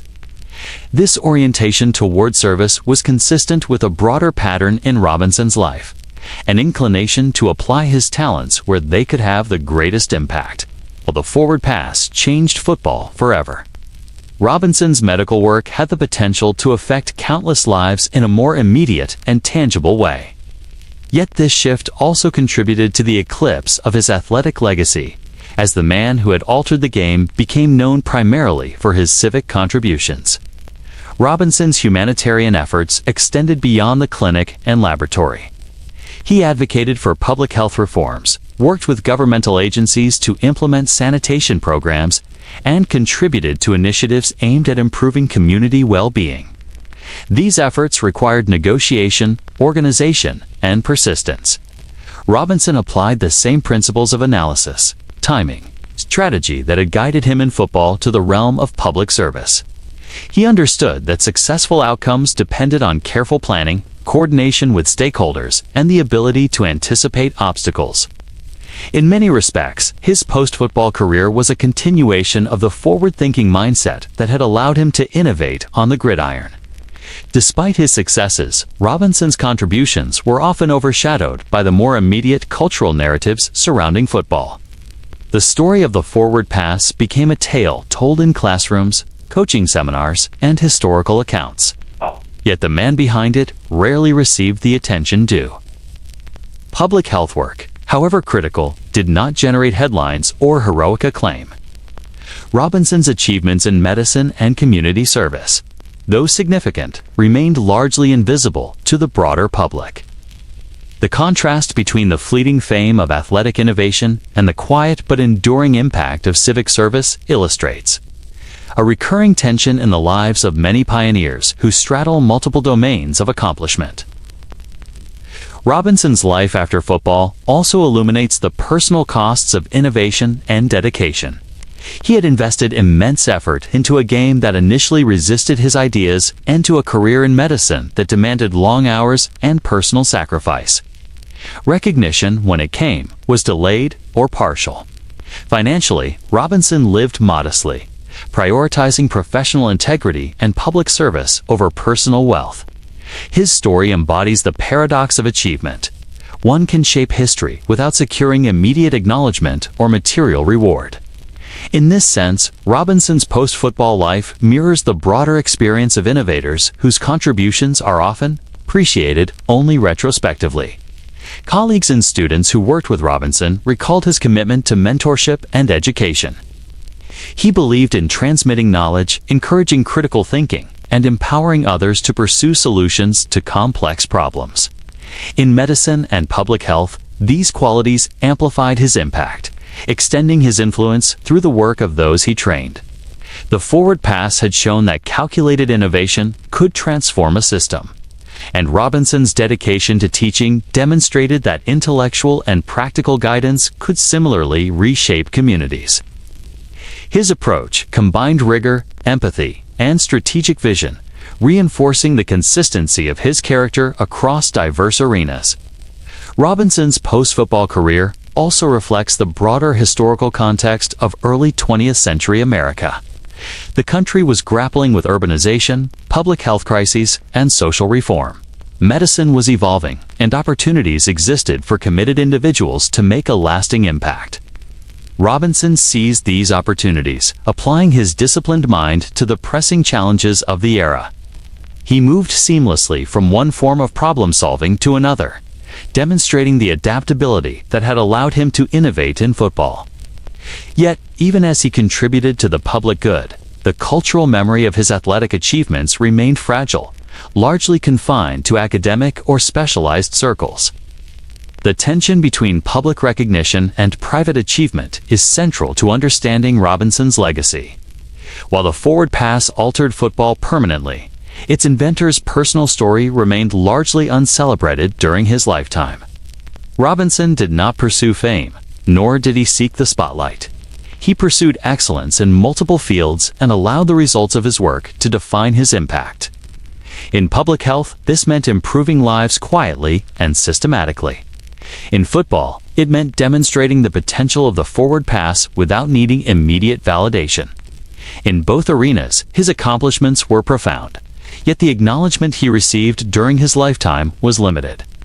Robinson's post-football life also illustrates the broader societal attitudes toward athletes who transition to intellectual or service-oriented careers. In an era when sports heroes were increasingly celebrated for their physical feats, those who moved into medicine, science, or public service were often overlooked. The skills required to innovate in sports were seen as distinct from those needed for intellectual or civic contribution. Robinson, however, defied these assumptions, demonstrating that the analytical reasoning, strategic planning, and perseverance cultivated on the football field could translate into meaningful societal impact. His life underscores the continuity of character and intellect beyond the arena of athletic fame. As Robinson's career progressed, he increasingly prioritized the systemic improvements that defined his medical and humanitarian work. He engaged with public institutions, collaborated on research initiatives, and contributed to programs that addressed widespread health challenges.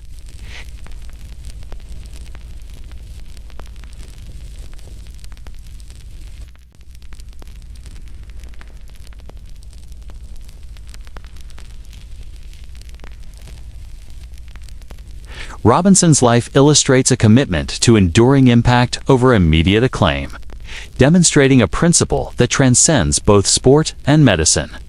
Meaningful work often requires patience, humility, and sustained dedication. Even as Robinson's professional focus shifted away from football, the resonance of his athletic achievement remained.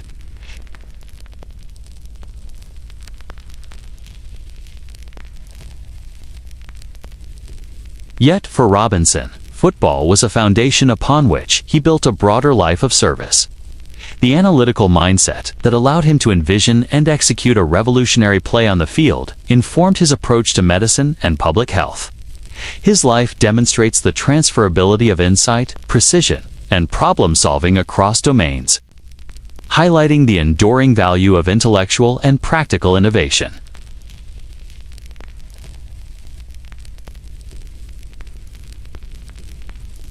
While history often celebrates the immediate and the spectacular, the quiet but transformative contributions of individuals can be equally, if not more, significant. Robinson's post-football work embodies this principle. His efforts in medicine and public service affected lives directly and measurably, even if contemporary observers paid little attention.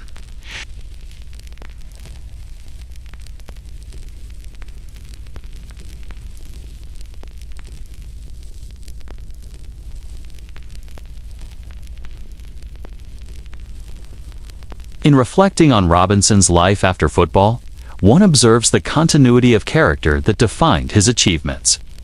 The same analytical rigor, disciplined preparation, and commitment to improvement that enabled the first successful forward pass guided his approach to public health and medicine. Robinson exemplifies the principle that innovation and service are not confined to a single domain, but can manifest across the varied contexts of a life devoted to excellence. His story reminds us that transformative contributions often extend beyond the immediate spectacle of accomplishment and into the enduring work of improving systems, institutions, and communities. Ultimately, Robinson's post-football years reveal a life lived in pursuit of meaningful impact, irrespective of immediate fame. While the forward pass secured his place in the history of sport, it was his dedication to medicine and public service that defined the trajectory of his later life. He embraced challenges that required intellect, empathy, and foresight, demonstrating that the skills honed on the field could shape society in profound ways. Robinson's story underscores the interplay between recognition and contribution, illustrating that a life of significance is measured not solely by public acknowledgement, but by enduring influence on people, institutions, and practices. Bradbury Robinson's journey after football is a testament to the enduring value of intellect, innovation, and service. He navigated the transition from athletic pioneer to medical professional with the same courage and precision that characterized his historic play. While his contributions in public health often went unnoticed by the general public, they left lasting effects on the communities he served. His life exemplifies a principle that resonates far beyond the gridiron. Transformative work often requires dedication, resilience, and the patience to make an impact without immediate recognition. Robinson's story is both a celebration of achievement and a meditation on the quiet power of lasting contribution. History is often a harsh arbiter. The forward pass, once a radical innovation executed by Bradbury Robinson on a crisp September afternoon in 1906, would go on to redefine football. Yet its inventor was largely forgotten by the institutions and culture that benefited most from his genius. In the early decades of organized football, the heroes celebrated were often those whose victories were immediate, whose names adorned headlines, and whose fame was amplified by the spectacle of the moment. Innovators who quietly altered the mechanics of the game, even in ways that reshaped strategy and competition, were frequently erased from memory, their contributions absorbed into a narrative shaped more by public attention than historical accuracy. Sports writers of the time rarely lingered on the origins of the forward pass. Coverage tended to highlight winning teams, star athletes, and remarkable plays within the context of seasonal competition, not the innovators behind fundamental rule changes.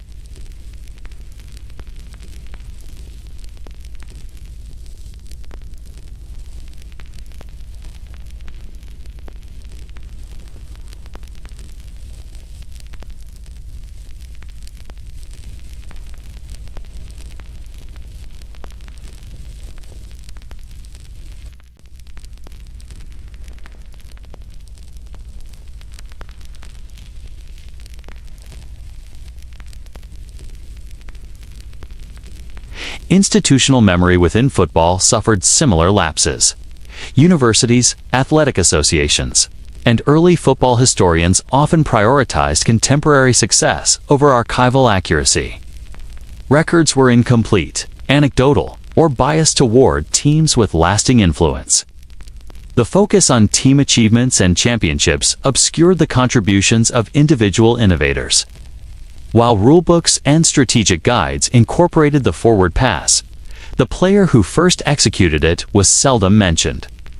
Robinson's name faded in programs, annuals, and coaching manuals, leaving a gap in the historical narrative that subsequent generations would struggle to fill.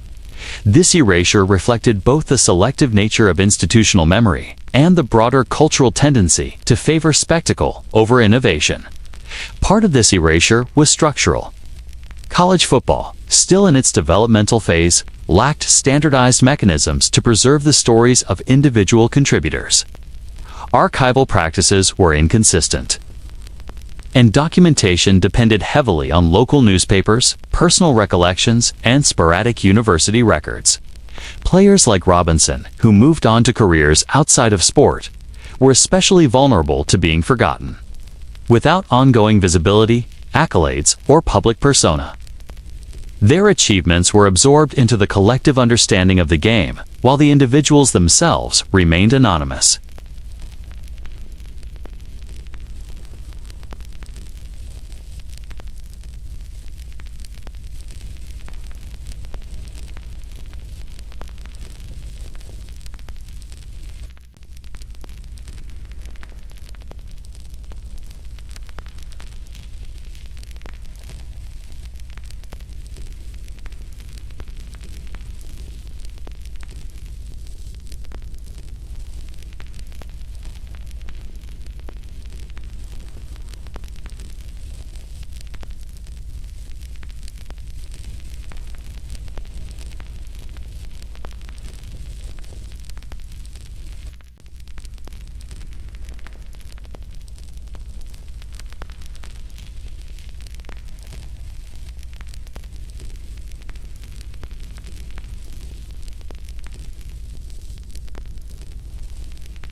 The consequences of this erasure are evident in the record books and public consciousness. Modern accounts of football history frequently emphasize well-known coaches, championship teams, and iconic players, while innovators like Robinson occupy peripheral positions.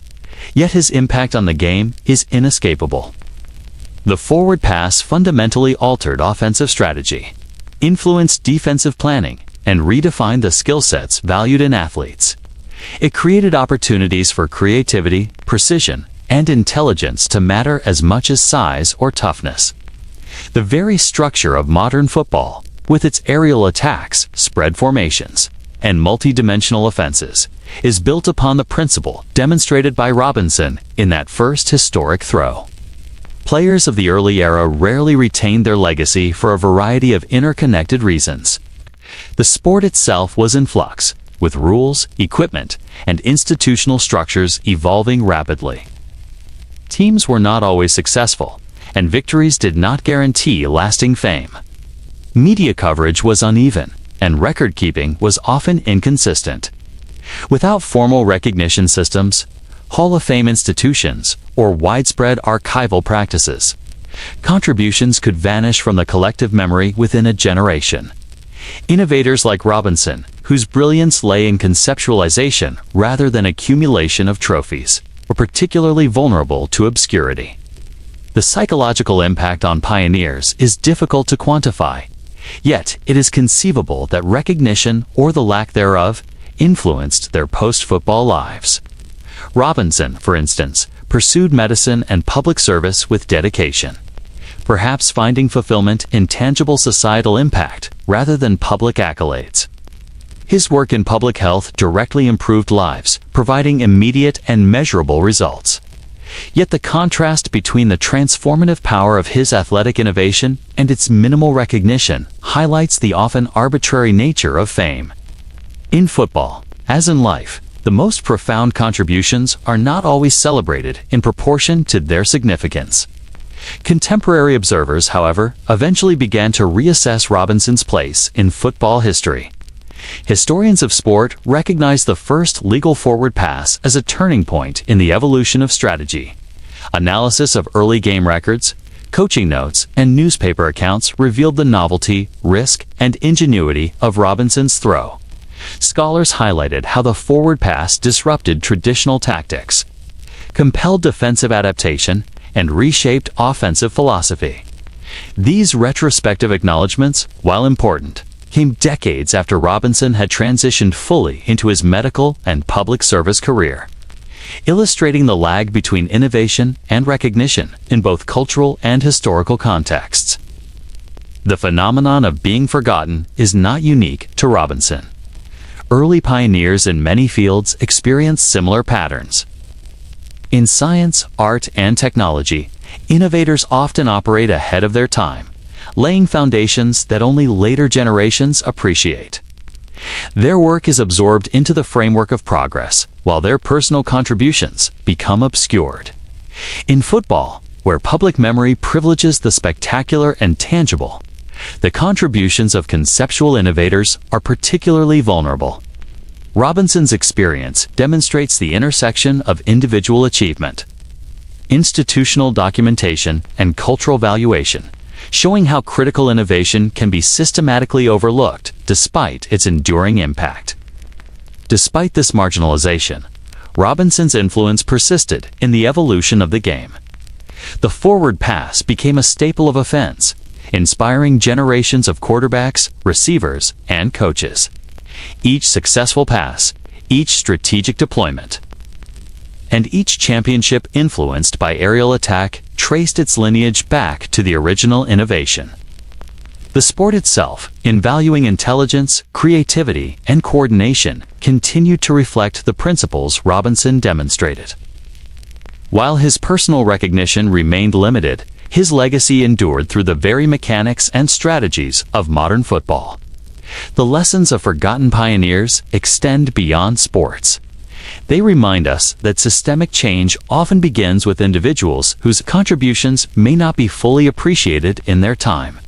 Recognition is a social construct influenced by media, institutional memory, and cultural narratives. True impact, however, is measured in outcomes, influence, and the persistence of ideas. Robinson's forward pass reshaped football, proving that innovation can transcend immediate acknowledgement, and that the effects of one person's insight can ripple through generations even if the individual remains obscured. In reflecting on Robinson's marginalization, one also sees the broader tension between fame and contribution. Football, in its early decades, celebrated physical heroism and visible achievement. Conceptual brilliance, like Robinson's innovation, was harder to codify and appreciate in the moment. Yet the forward pass redefined what could be valued in the sport, rewarding intelligence, preparation, and strategic execution. Robinson's erasure from popular memory underscores the gap between cultural valuation and functional impact, illustrating a pattern familiar to innovators in many fields. The most transformative work is often recognized long after its inception. Ultimately, Robinson's experience as a forgotten pioneer is inseparable from the story of football itself. The forward pass altered formations, strategies, and player roles.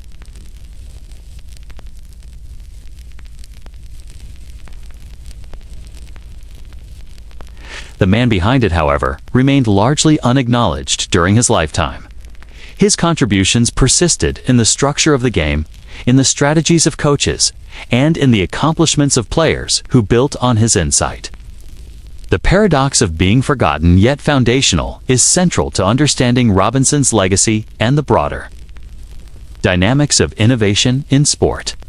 Football's institutional memory may have initially failed Robinson, but his story endures through scholarship, historical reconstruction, and strategic analysis.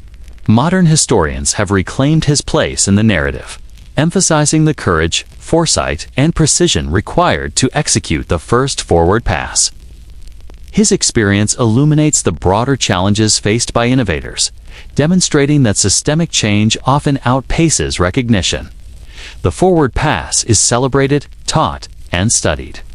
Yet the man who made it possible remains a figure whose legacy must be actively preserved through historical inquiry and narrative reclamation. In examining the forces that contributed to Robinson's obscurity, one understands the interplay of media, institutional priorities, cultural assumptions, and temporal distance. Fame is contingent, selective, and often misaligned with actual influence. The pioneers who shaped systems like Robinson often labor in the background, their impact evident in results rather than headlines.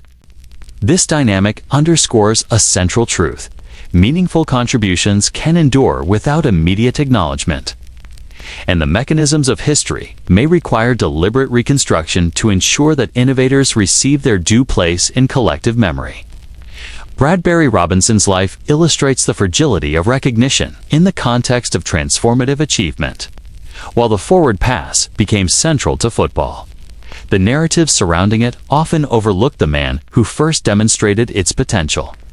He exemplifies the experience of countless early pioneers whose work reshaped systems yet left them in relative obscurity. In remembering Robinson, one gains not only insight into the origins of a foundational football strategy, but also a deeper appreciation for the human dimension of innovation, the sacrifices it entails, and the sometimes delayed nature of acknowledgement for those who change the game.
Quarterbacks who threw long, flashy passes or delivered improbable comebacks captured attention, but few were ever aware of the historical precedent that enabled their feats. Fans celebrated what they could see and quantify: touchdowns, victories, records. The underlying innovations that structured the game, those moments of conceptual genius, were often invisible to the audience and the press. The league's rapid rise depended on this spectacle, rewarding visible performance while leaving strategic innovators like Robinson in the shadows.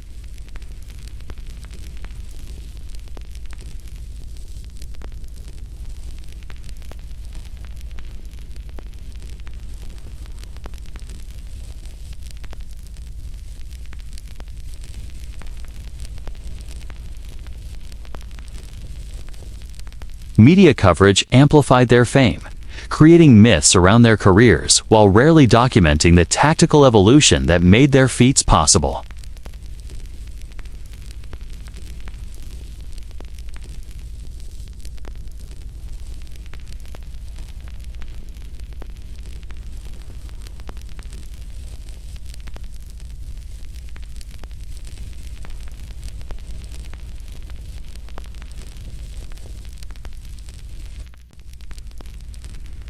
Quarterbacks like Benny Friedman, in the late 1920s, demonstrated mastery of the forward pass and transformed how professional offenses were constructed.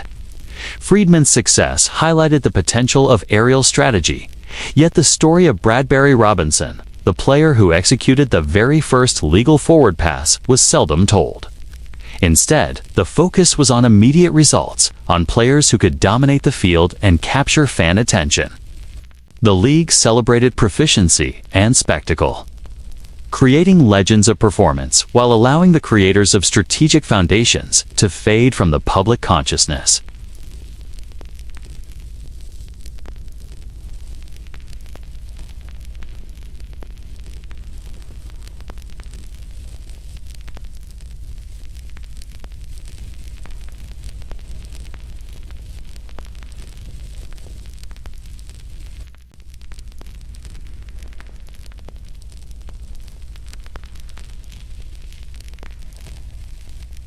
Historical context was often secondary to present achievement. In this environment, even a transformative innovation like the forward pass became absorbed into the system, its significance acknowledged only indirectly through the success of subsequent players and teams. The mechanism of fame in professional football rewarded spectacle above historical attribution. Robinson's absence from professional play illustrates the broader dynamics at work.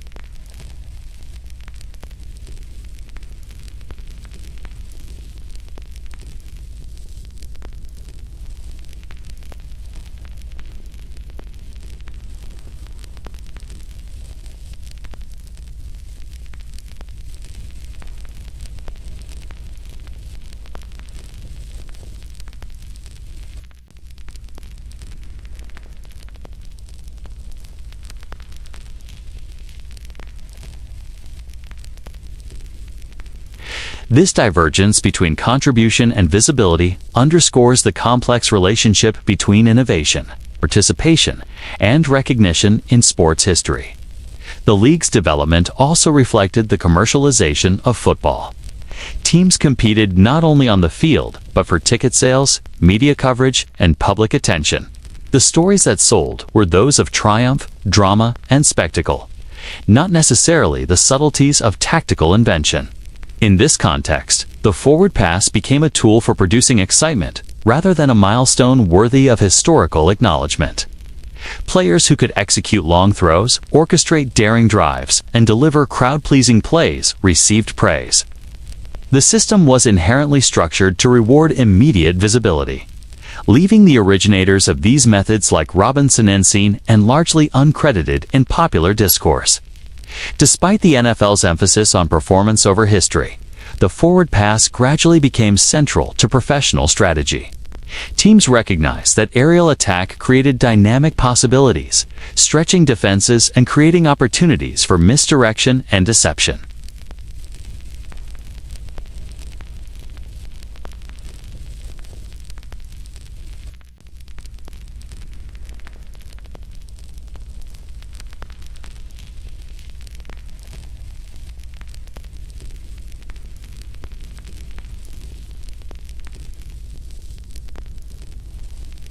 Robinson's influence was embedded in the mechanics of the game, while his name remained largely invisible to fans and historians of the era.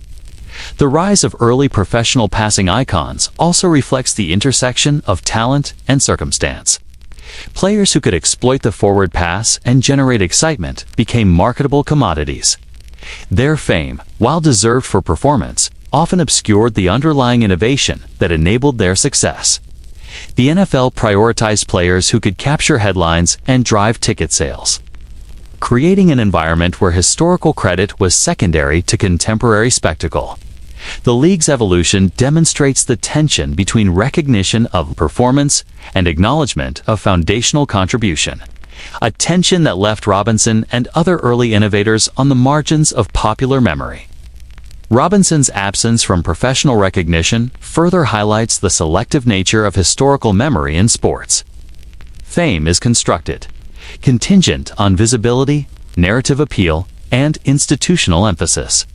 The NFL, in its formative years, codified both the rules of play and the criteria for celebration.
Robinson's forward pass transformed football, influenced strategies, and elevated the intellectual dimension of the game.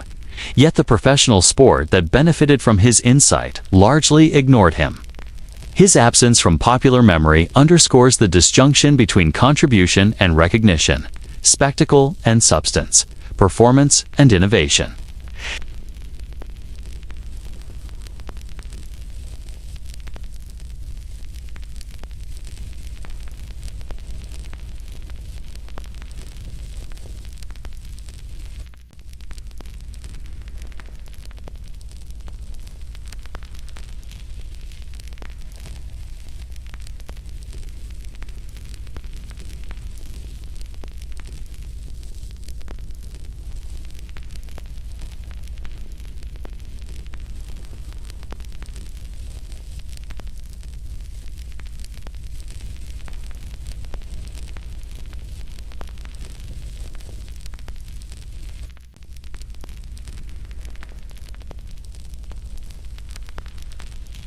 Football in America evolved into more than just a game.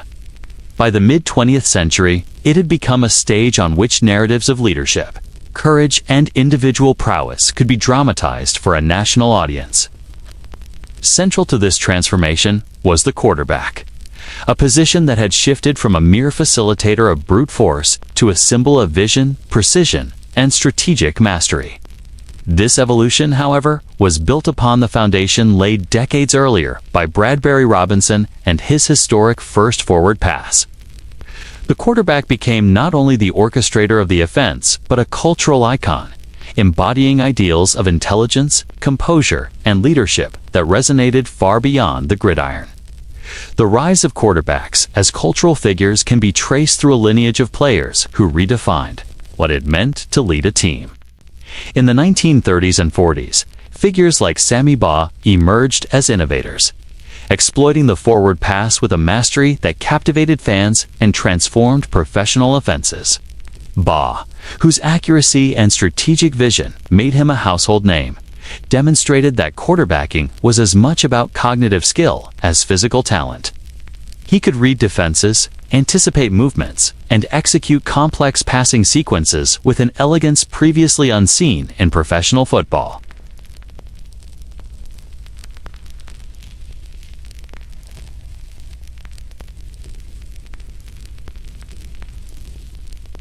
By the 50s and 60s, quarterbacks like Johnny Unitas expanded the role even further. Unitas exemplified the quarterback as a leader, not only on the field, but in the broader cultural imagination. His poise under pressure, ability to orchestrate comebacks, and flair for improvisation created a new archetype. The quarterback was now a symbol of American ideals: intelligence under stress, calm decisiveness, and the capacity to marshal resources toward a common goal. These qualities elevated the position from tactical necessity to emblematic status. Yet the principles enabling this evolution, the mechanics of the forward pass, the strategic exploitation of space and timing, trace directly back to Robinson's pioneering innovation. Robinson's role in shaping the quarterback's ascent is often overlooked because his contribution was conceptual rather than performative. He did not become a household name, nor did he reap fame or fortune from the play he introduced. Instead, he provided the structural possibility for a new mode of football, one in which cerebral skill could rival and eventually surpass physical dominance. The forward pass transformed the field into a multi-dimensional space, demanding vision, anticipation, and precise execution. Quarterbacks, as executors of this innovation, became the natural figures to inherit cultural significance. Without Robinson's initial insight, the position's potential as a symbol of leadership might have remained unrealized or significantly delayed. The cultural elevation of the quarterback reflects broader social values and narratives. As America moved through periods of economic, political, and social transformation, the quarterback emerged as a metaphor for leadership under pressure. Fans saw in these players qualities they admired or aspired to embody: decision-making under stress, calmness amidst chaos, and the capacity to inspire and coordinate others. The quarterback became a lens through which the public could project ideals of heroism, intellect, and moral authority. Robinson's innovation, initially a technical adjustment to a brutal and dangerous sport, inadvertently laid the groundwork for this symbolic transformation. Media played a critical role in shaping the quarterback's cultural prominence. as radio broadcasts, print journalism, and eventually television coverage expanded. The quarterback's role was highlighted in every narrative of victory or defeat. Fans came to associate the position with personality, intelligence, and responsibility. Each passing play, each game-winning drive reinforced the perception of the quarterback as a central figure not only in sport but in American culture.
Each successive generation of quarterbacks built upon the foundation established by Robinson.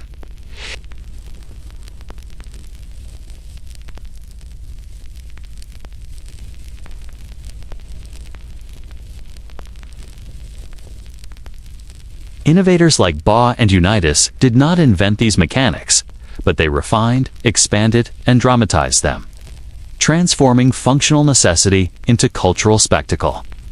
The quarterback's rise was thus a story of cumulative innovation, in which one individual's conceptual breakthrough became the seed from which an entire archetype grew. Robinson's contribution remained invisible to the public, yet it was foundational. The quarterback's prominence also reflects the professionalization and commercialization of football. As the NFL grew, teams marketed star players to increase attendance, media coverage, and national visibility. Quarterbacks, capable of orchestrating high-stakes plays that enthralled audiences, naturally became the focus of promotional narratives. The league recognized that passing attacks generated excitement, suspense, and audience engagement. In this environment, the quarterback's technical skill translated directly into cultural and economic capital, further amplifying the symbolic significance of the position. Robinson's innovation, while not rewarded directly, became a source of enduring systemic advantage for the league and its stars. Beyond fame, the quarterback's symbolic role shaped expectations of leadership in sport more broadly. Coaches, teammates, and fans came to associate the quarterback with responsibility, strategy, and moral authority. This perception influenced the development of coaching systems, training programs, and talent evaluation, embedding strategic and leadership expectations into the sports culture. The principles that Robinson demonstrated, calculation, timing, vision, became essential criteria for success. Quarterbacks were celebrated for embodying these ideals, demonstrating the ways in which innovation can ripple outward, shaping not only play but the cultural and institutional understanding of leadership. The transformation of quarterbacking into a cultural symbol also reinforced the complex relationship between individual recognition and systemic influence. Robinson's pioneering pass made all subsequent passing strategies possible, yet his absence from professional and public memory highlights how impact and fame do not always align. The quarterback's prominence, in contrast, illustrates how systemic innovation can be embodied, dramatized, and celebrated through individuals who execute and expand upon it. Robinson's legacy thus became both invisible and omnipresent, foundational to the quarterback's emergence while absent from the spotlight. By mid-century, the quarterback was firmly established as an emblem of American football and, by extension, American ideals.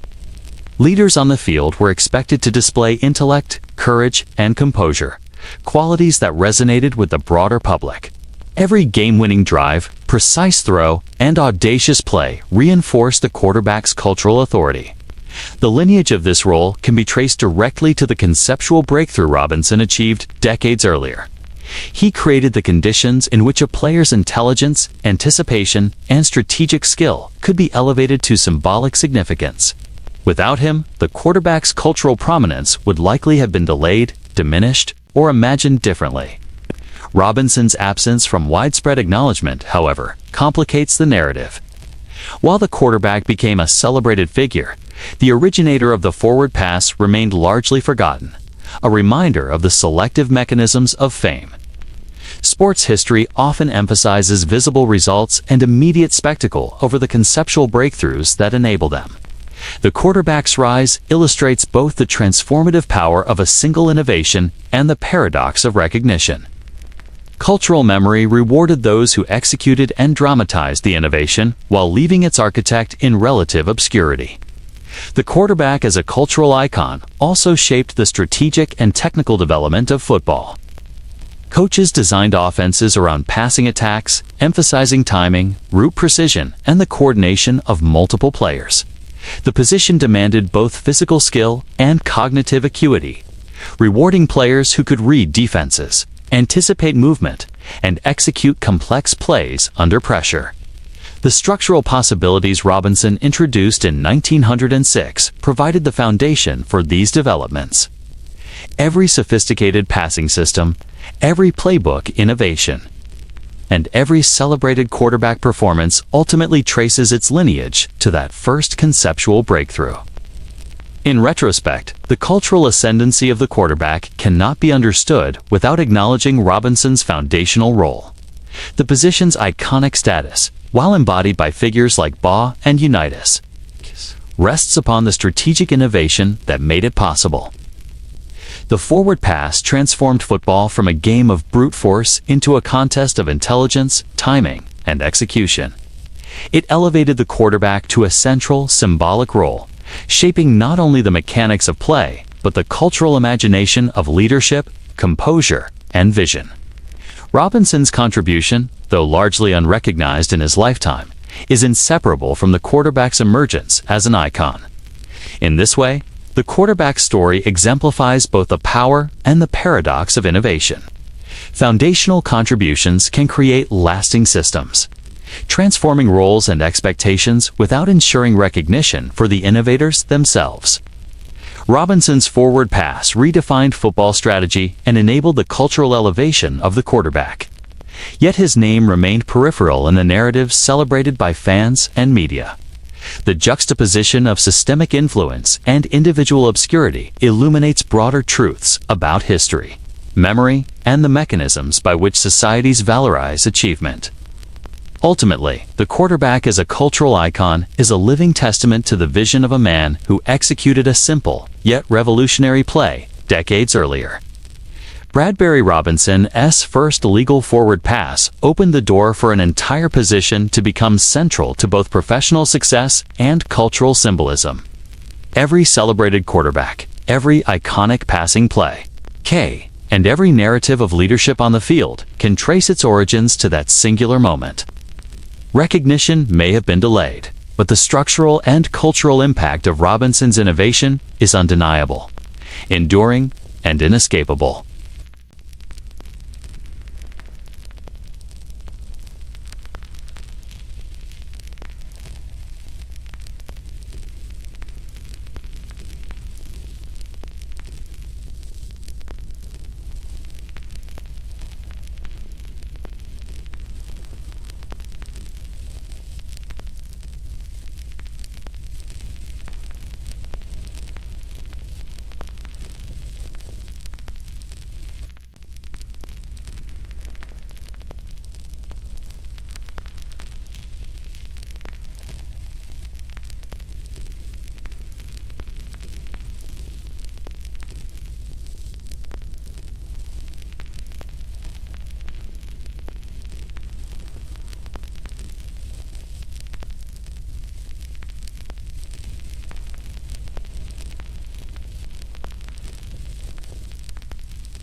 Beyond sport, this dynamic carries moral and practical consequences.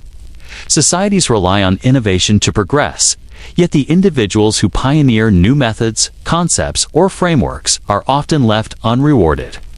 Recognition and remuneration are disproportionately allocated to those who are visible, performative, or strategically positioned within existing systems. The disparity is not always intentional, but it is consistent. Robinson's forward pass reshaped football strategy, influenced countless athletes, and created cultural archetypes, yet the benefits accrued primarily to those who capitalized on the innovation. Whether teammates, subsequent players, coaches, or institutions, historical parallels in other sports are instructive. Basketball evolved through foundational innovation, strategic concepts, shooting techniques, defensive schemes, but early contributors frequently remain obscure. The inventor of the jump shot, for example, received little recognition in his lifetime, despite revolutionizing offensive play. In baseball, players who pioneered tactics or strategies were often overshadowed by those who refined and popularized them. Across disciplines, the mechanisms of fame, reward, and recognition are imperfect and biased toward spectacle, outcome, and personality, rather than conceptual ingenuity. Robinson's experience fits squarely within this pattern. Economic inequity often compounds the erasure of innovators. Robinson, despite his contribution to a major national sport, did not gain wealth or long-term financial security from his innovation.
The consequences of this systemic imbalance extend beyond recognition.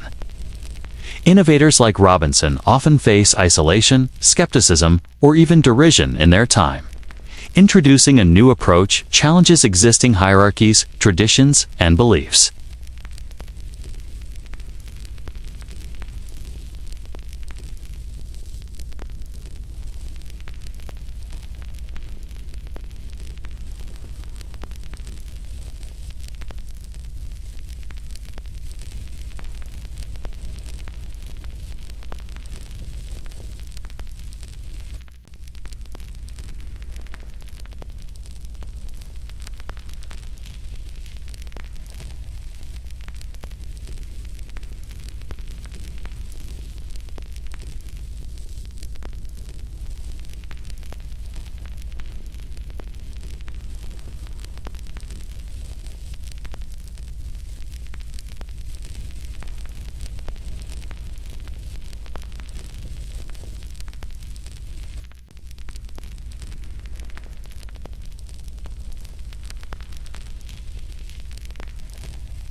while his forward pass revolutionized the sport, transforming the college game and laying the foundation for professional strategy. The man who executed that historic throw faced mounting personal and financial difficulties.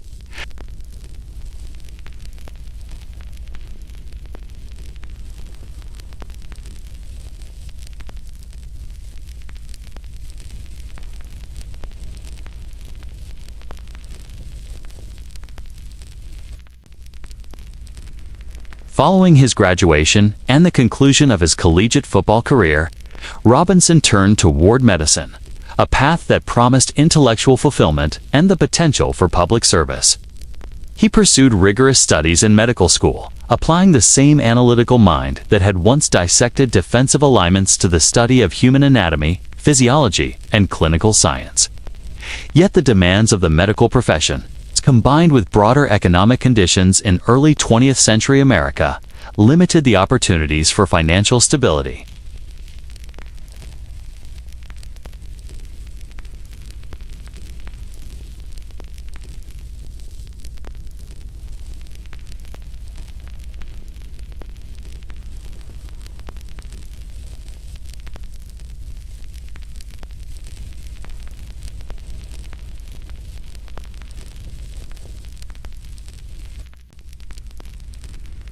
Robinson faced competition from colleagues with greater visibility or familial connections. Hospitals and clinics, especially in smaller or rural communities, operated under tight budgets, offering limited remuneration to those willing to practice in service-oriented roles. While Robinson's intellect and dedication were unquestioned, the structural limitations of the medical profession in the early 20th century meant that personal financial gain was neither guaranteed nor emphasized. Economic instability, then, was an almost inevitable companion to a career defined more by service than by remuneration. Beyond professional limitations, Robinson encountered broader societal pressures that impacted his financial well-being. The United States faced periodic economic turmoil during his lifetime. From the post-World War I recession to the stock market crash of 1929 and the ensuing Great Depression. Even individuals with stable employment could experience severe financial strain. For someone like Robinson, whose income was modest and whose primary focus was public service and humanitarian work, these systemic economic shocks further limited his ability to achieve security. His story underscores how external forces often compound the vulnerability of innovators, leaving them exposed to circumstances beyond their control. Personal struggles compounded these challenges. Robinson, despite his intellect and social awareness, lived a life marked by modest means and quiet perseverance. Unlike professional athletes today, who might capitalize on fame, endorsements, or league revenue, Robinson had no such opportunities. The notoriety of his first forward pass, though historically significant, did not translate into social or financial advantage. In a society that often equates public recognition with economic opportunity, his lack of visibility left him on the margins. As he aged, medical concerns, modest income, and limited societal support converged, creating a period of personal and financial fragility. The contrast between Robinson's contribution and his circumstances is striking. Football had become a booming national pastime, generating revenue, shaping culture, and creating icons who commanded attention and resources. Yet Robinson, whose innovation had enabled much of this growth, remained largely absent from these benefits. The economic inequality he experienced illustrates a recurring pattern. Foundational innovation does not always yield personal reward, especially when the system values spectacle, celebrity, and immediate performance over intellectual or strategic contribution. Robinson's financial decline was also shaped by the absence of institutional mechanisms to honor or compensate pioneers. Unlike later professional athletes who could secure contracts, endorsements, or Hall of Fame recognition, Robinson lived in an era without such infrastructure. The NFL, still in its infancy, had no mechanisms for rewarding strategic contribution or preserving the legacies of early innovators. Colleges and universities, focused on immediate competition and student-athlete performance, offered limited post-graduation support. Robinson's financial insecurity thus reflects both personal circumstances and the structural limitations of early 20th century American sport and society. The psychological toll of financial strain cannot be overlooked. Living with economic uncertainty, despite a lifetime of achievement and intellectual contribution, can create feelings of marginalization, frustration, and invisibility. Robinson's achievements on the field and in medicine were significant, yet societal and systemic structures did not translate these accomplishments into material security or public recognition. His decline exemplifies the human cost of innovation when systems fail to align reward with impact. It is a reminder that brilliance alone is insufficient in environments where visibility, institutional support, and social capital dictate opportunity. Robinson's personal struggles were also shaped by the broader cultural context.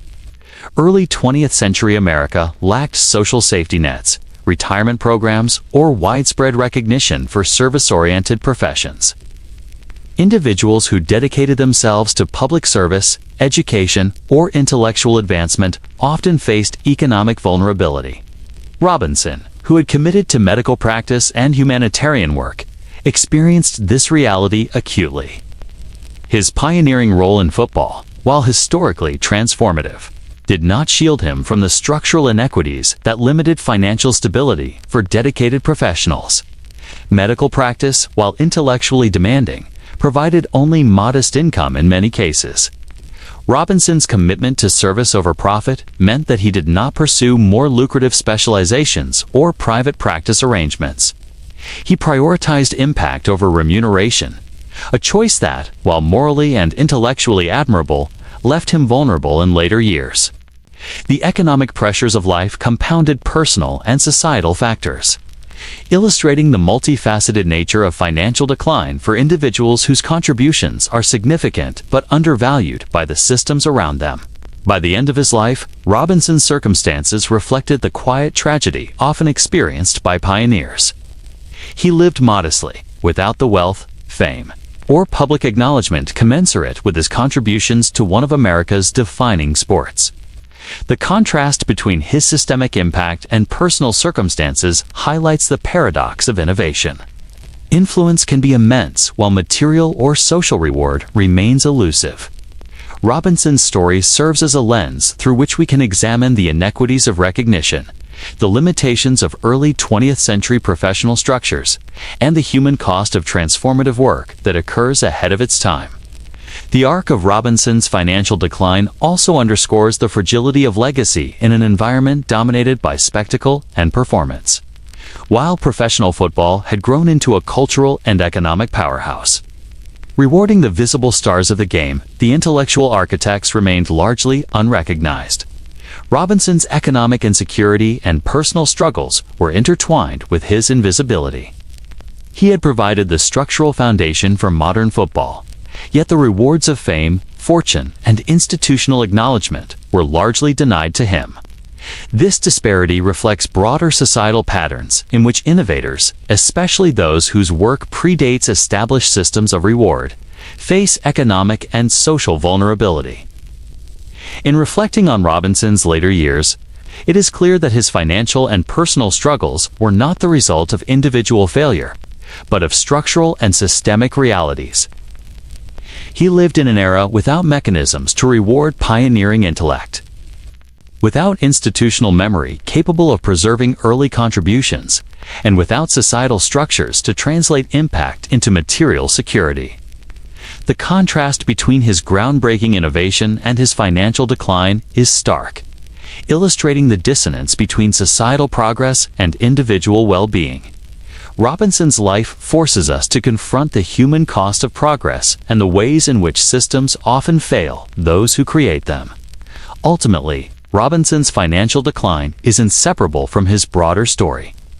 The man who reshaped football, who created opportunities for strategic sophistication and the emergence of cultural icons, spent his later years without economic security or widespread acknowledgement. His decline underscores a persistent tension between innovation and reward, between systemic transformation and personal recognition.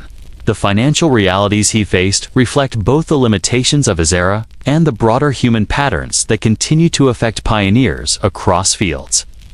Bradbury Robinson's life after football is a lesson in both brilliance and vulnerability.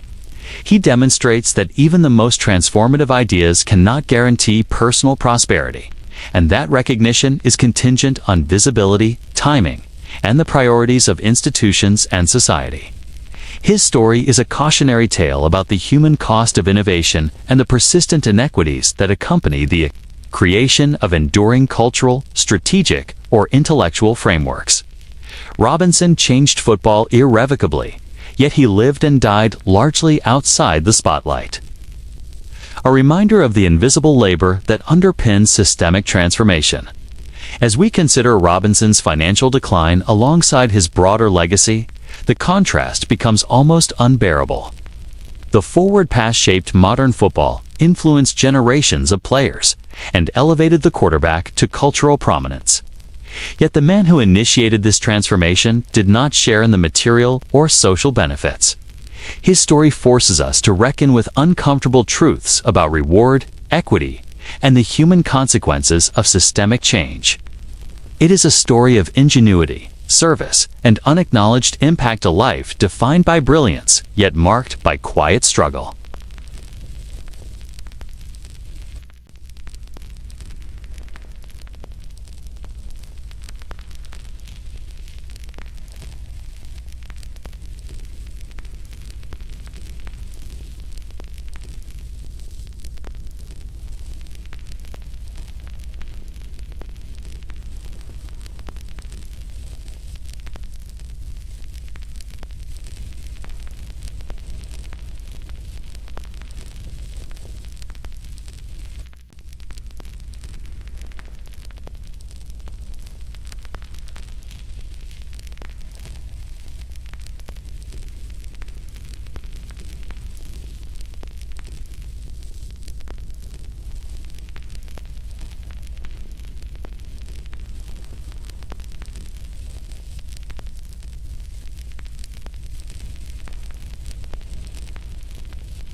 Friends and colleagues who might have celebrated his life and work had long passed, and the institutions that benefited indirectly from his innovation were largely unaware of his personal circumstances.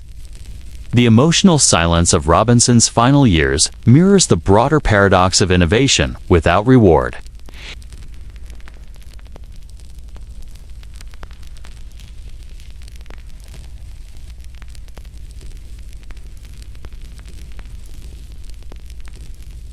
Yet in his own life, he experienced a profound absence of acknowledgement.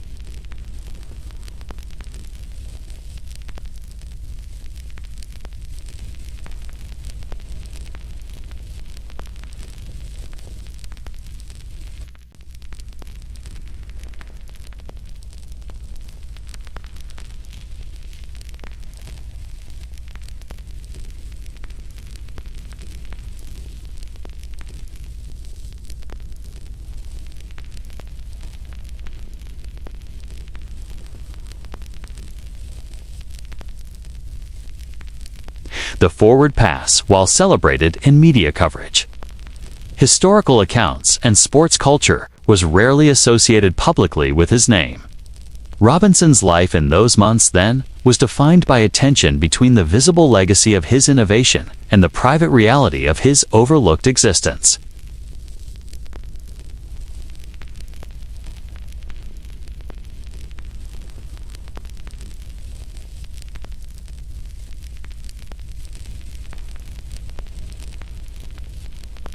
In a society that rewards spectacle, fame, and immediate results, innovators like Robinson experience a form of erasure that is both social and emotional. He had shaped a national pastime, created the structural conditions for cultural icons, and influenced countless careers. Yet these accomplishments did not translate into recognition or material security. The weight of this reality, knowing that one's contributions are foundational, but invisibly a profound aspect of Robinson's late life experience, and it colors our understanding of the personal consequences of innovation.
His final months, characterized by modest living, limited social engagement, and emotional solitude, are a stark reminder of the human consequences of systemic neglect, even when the broader impact of one's work is profound.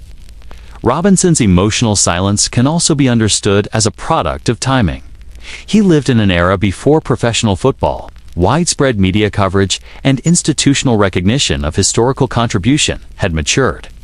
The mechanisms that would later celebrate pioneers, preserve their narratives, and provide material reward were not yet established. The emotional isolation he experienced is therefore both personal and structural, arising from a combination of individual circumstances, historical timing, and the slow evolution of societal mechanisms for recognition.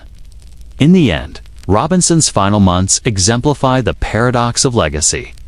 His influence on football was immense, yet the direct acknowledgement of that influence during his lifetime was minimal.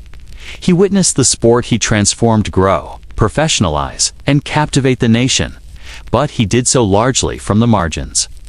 His life reminds us that the creation of lasting cultural, strategic, or intellectual change does not always correlate with personal reward, and that systemic recognition often lags decades behind the contributions themselves. Robinson's emotional silence is thus inseparable from his broader narrative. It reflects the quiet endurance of a man whose ideas reshaped a sport, influenced cultural icons, and enabled systemic transformation, yet who remained largely uncelebrated in life. The absence of public attention, combined with financial and health challenges, created a closing chapter defined by reflection, dignity, and solitude. It is a testament to the human cost of innovation, and a reminder that progress often relies on invisible labor and unacknowledged intellect. His final days are a study in quiet resilience.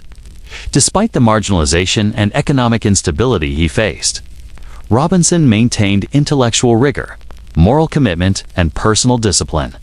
He lived with the knowledge that his contribution mattered, even if the world around him did not yet recognize its magnitude. This internal validation, though private and largely invisible, provided a form of dignity and emotional continuity that contrasted sharply with the external silence surrounding him. The life and final months of Bradbury Robinson compel reflection on the broader themes of recognition, innovation, and systemic inequity. He transformed football, created strategic possibilities, and laid the groundwork for the emergence of quarterbacks as cultural icons. Yet he experienced solitude, financial vulnerability, and emotional isolation as the cost of being ahead of his time. The tension between systemic impact and personal acknowledgement, between structural transformation and individual reward, is at the heart of Robinson's story, and it resonates as a cautionary tale across fields and generations.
Robinson's insight was not merely a tactical adjustment. It was a lifeline for the game, offering a way to preserve the sport while reducing its most dangerous aspects.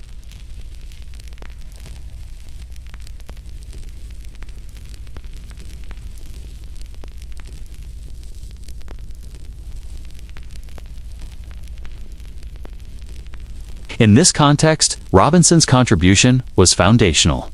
His throw was not a minor adaptation, but a structural shift, one that reshaped the trajectory of American culture.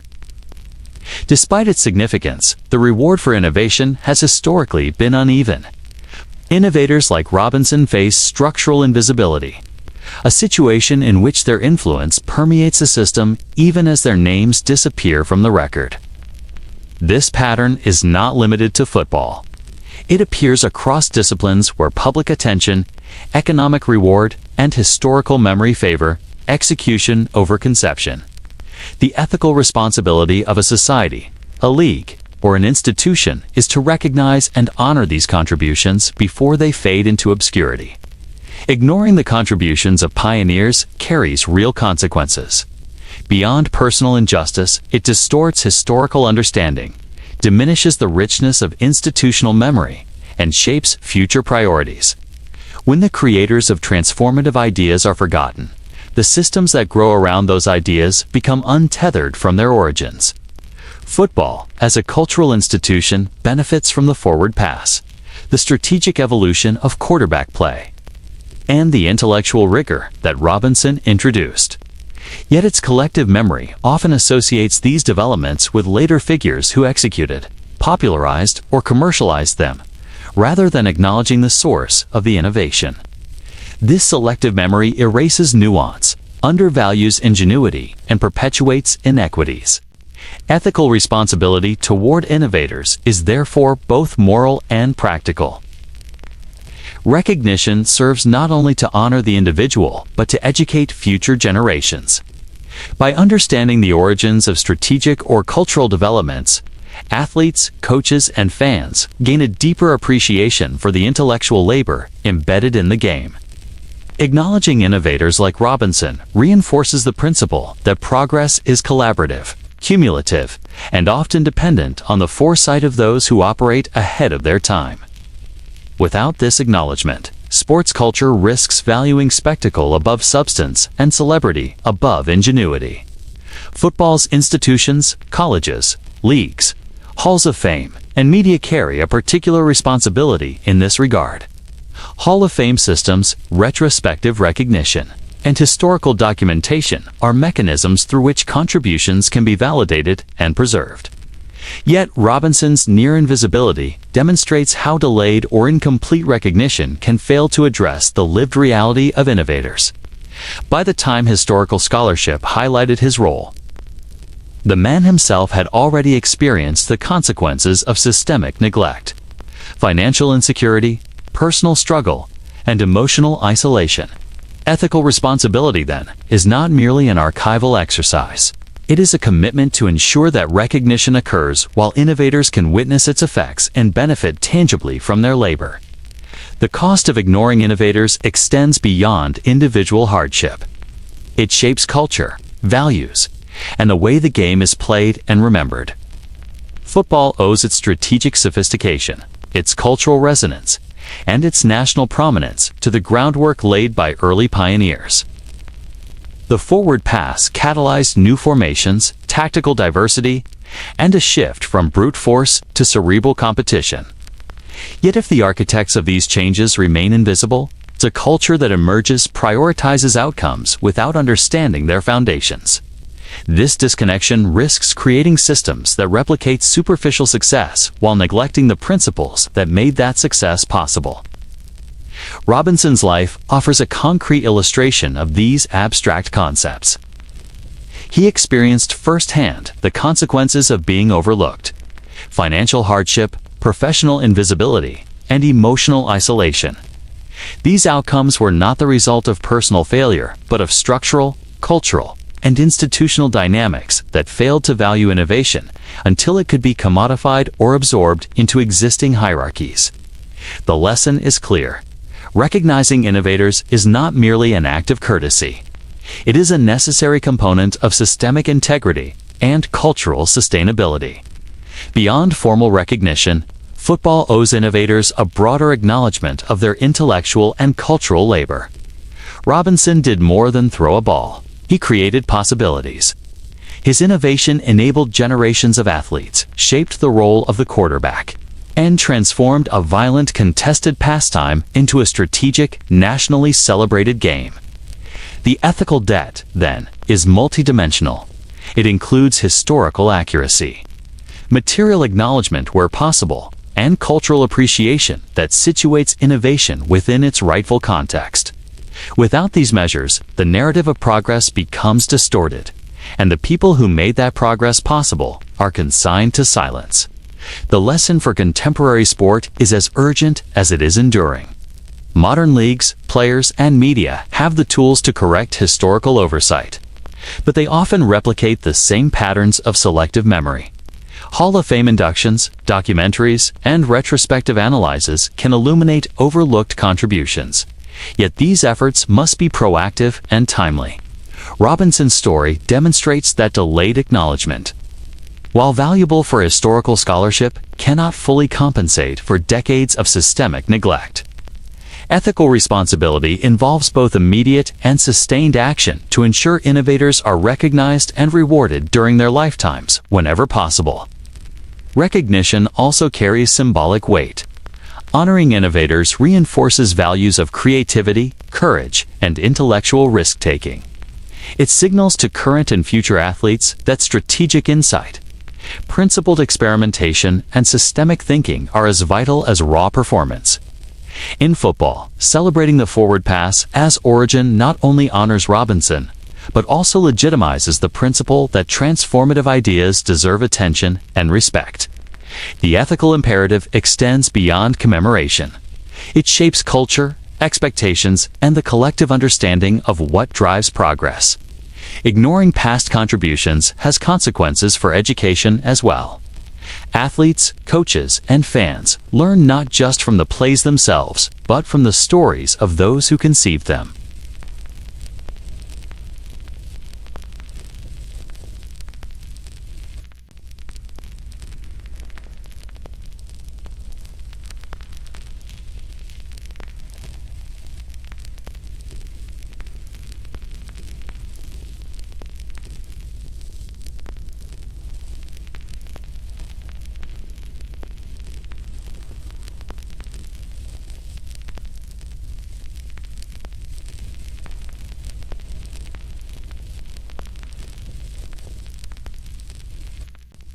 The forward pass, the quarterback's evolution, and the strategic sophistication of modern play all originate with a man whose personal rewards were limited.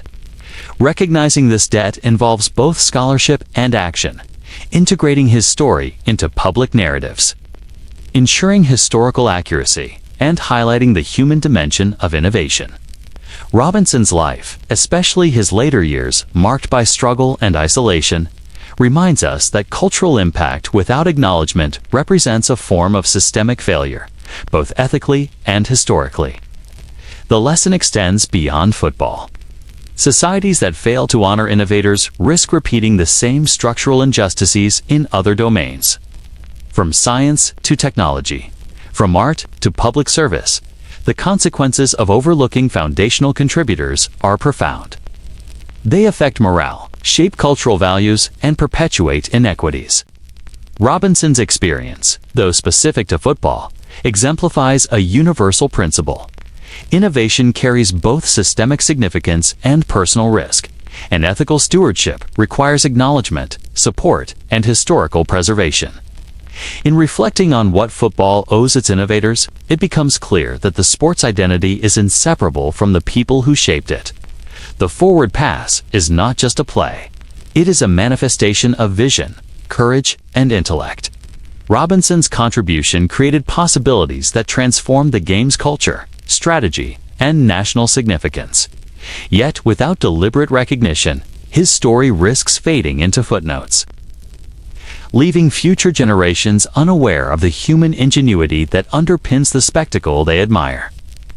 Football's ethical responsibility is to ensure that the names behind the plays are preserved, honored, and understood. Ultimately, the story of Bradbury Robinson illustrates that systemic change does not guarantee personal reward, and that ethical and historical responsibility is necessary to bridge this gap. Football has thrived because of his innovation, but thriving without acknowledgement constitutes a form of moral oversight. The lessons are clear. Celebrate pioneers, preserve institutional memory, provide tangible and symbolic recognition, and educate future generations about the human labor behind transformative progress. Robinson's life demands that we consider the broader consequences of neglecting the innovators whose work shapes culture, strategy, and national identity. Ignoring innovation exacts a cost not only on the individual, but on the culture itself. By marginalizing or erasing innovators, football diminishes the richness of its history, undermines the ethical principles that should guide institutions, and limits the depth of understanding available to players and fans alike. Recognizing the contributions of pioneers like Robinson enriches the game, reinforces values of courage and ingenuity, and ensures that the human dimension of innovation remains visible. It is both an act of justice and a strategic investment in the integrity of the sport's cultural narrative.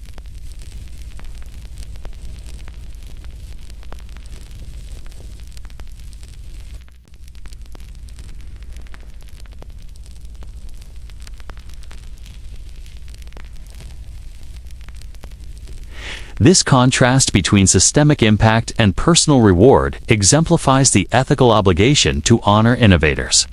Football, as a cultural institution, owes not only historical accuracy, but also public acknowledgement and preservation of legacy to those whose vision made the game possible.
Once, football metrics emphasized brute force, rushing yards, and the ability to push forward in mass formations.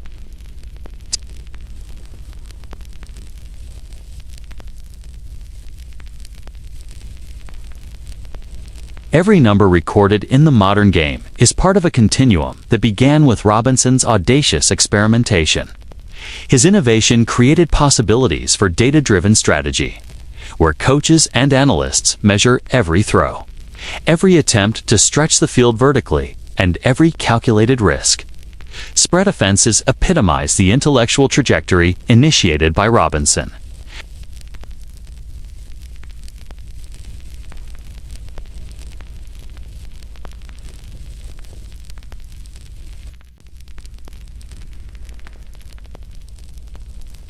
The forward pass made this possible. Without it, the spread offense would remain a conceptual impossibility.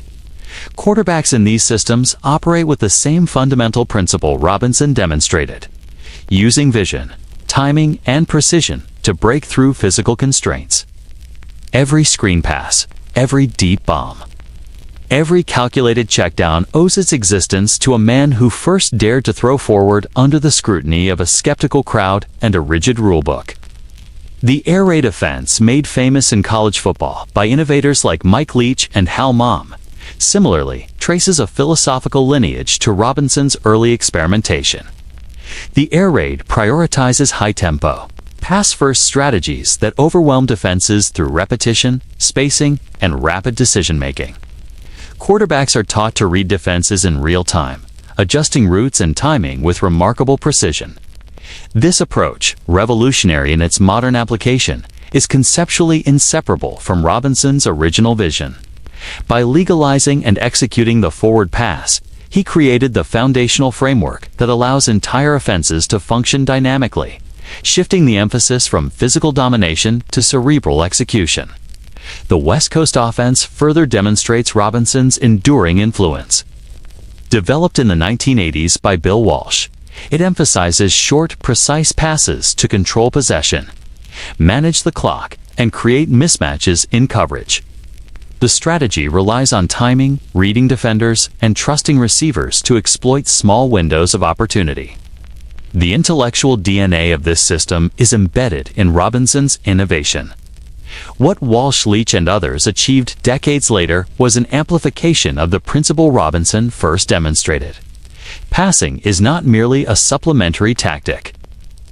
It is a structural element that redefines space, tempo, and the very concept of offensive possibility.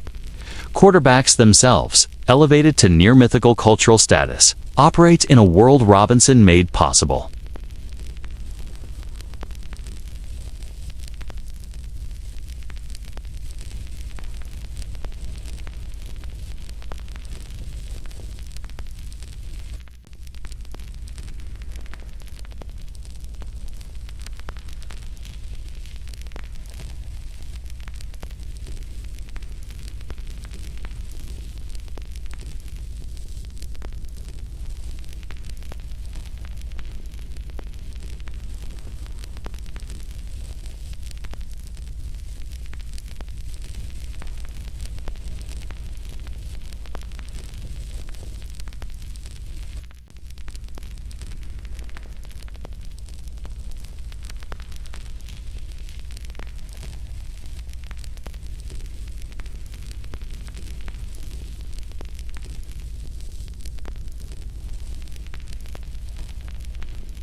Football is a game of lineage, a sport in which the past shapes every pass, every decision, and every moment on the field.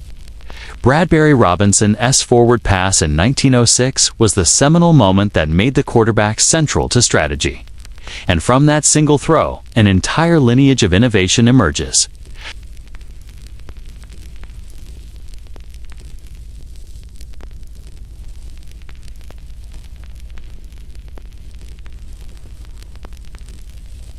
From Joe Montana to Don Marino, Tom Brady, Peyton Manning, and Patrick Mahomes, each quarterback has rewritten the game in ways that reflect distinct branches of Robinson's original innovation, extending his influence in ways he could never have envisioned.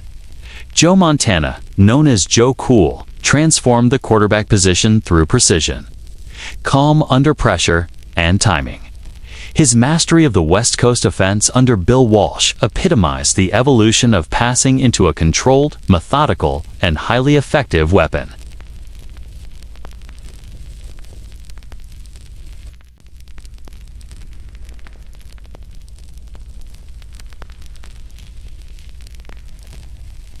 Every quick release, every perfectly timed throw, every subtle adjustment at the line of scrimmage reflects a continuation of Robinson's principle. The forward pass is not merely a tactic, but a structural component of the game. Montana demonstrated that aerial efficiency could be as decisive as brute force, reinforcing the intellectual dimension of football. Dan Marino rewrote the game with velocity, arm strength, and daring. His ability to unleash deep passes with pinpoint accuracy challenged defensive paradigms and stretched the field in ways that forced coordinators to rethink strategy entirely.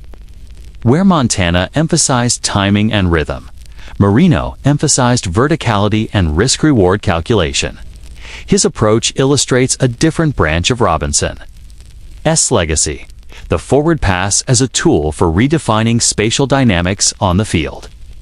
Marino's quick decision-making and aggressive style created new possibilities for offenses and compelled defenses to evolve, pushing football further into a space dominated by strategic aerial calculation.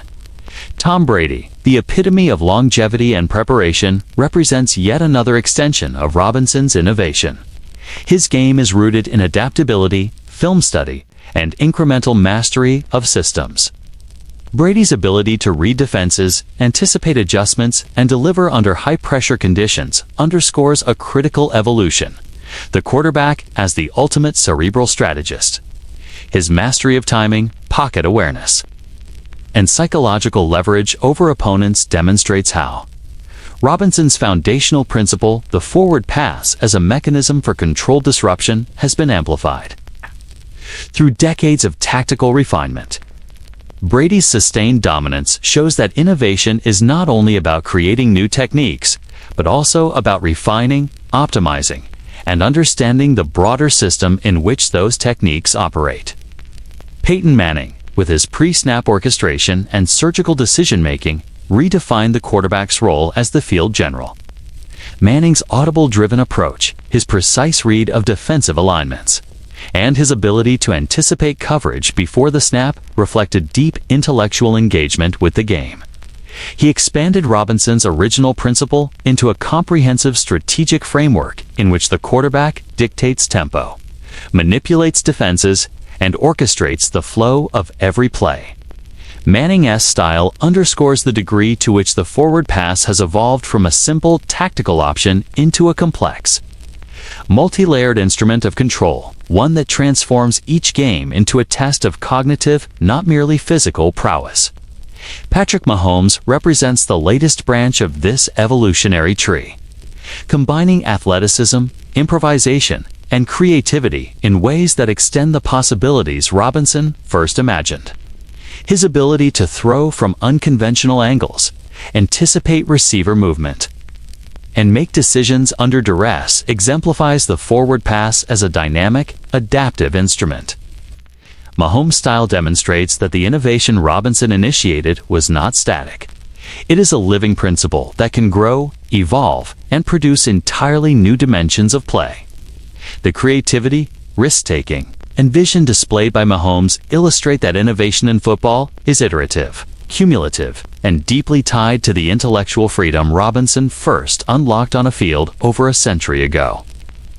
Each of these quarterbacks represents a distinct interpretation of Robinson's invention, highlighting the versatility and adaptability of the forward pass. Montana, Marino, Brady, Manning, and Mahomes did not merely execute plays. They redefined the possibilities within which those plays could operate. The forward pass became a lens through which they could express vision, strategy, and personality, turning a single technical innovation into a cultural, tactical, and aesthetic cornerstone of the sport.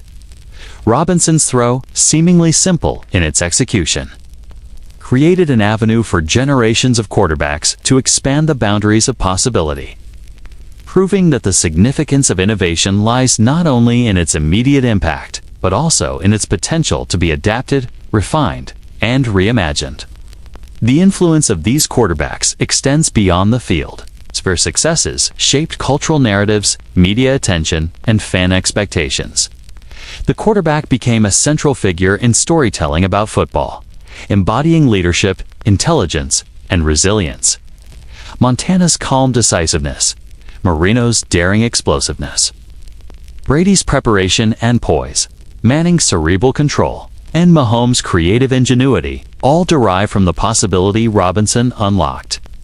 By legalizing the forward pass, Robinson laid the groundwork for a position to become the locus of both athletic and cultural significance, transforming the quarterback into a symbol of strategic mastery and national attention.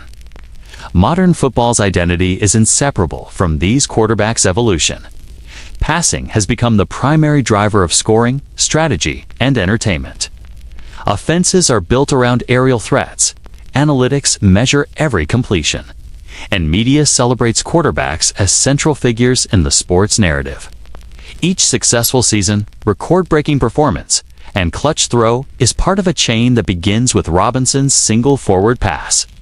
The quarterback's role as both tactical operator and cultural icon reflects the cumulative nature of innovation, demonstrating how a single, initially controversial idea can shape not only the technical framework of a sport, but also its social and cultural dimensions.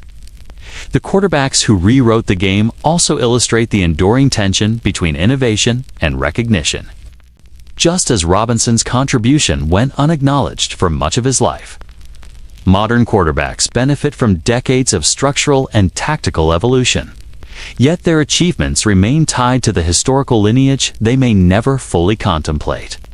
The narrative of football is a web of cumulative innovation, in which individual brilliance is inseparable from the system it operates within. Recognizing this lineage underscores the depth of Robinson's impact.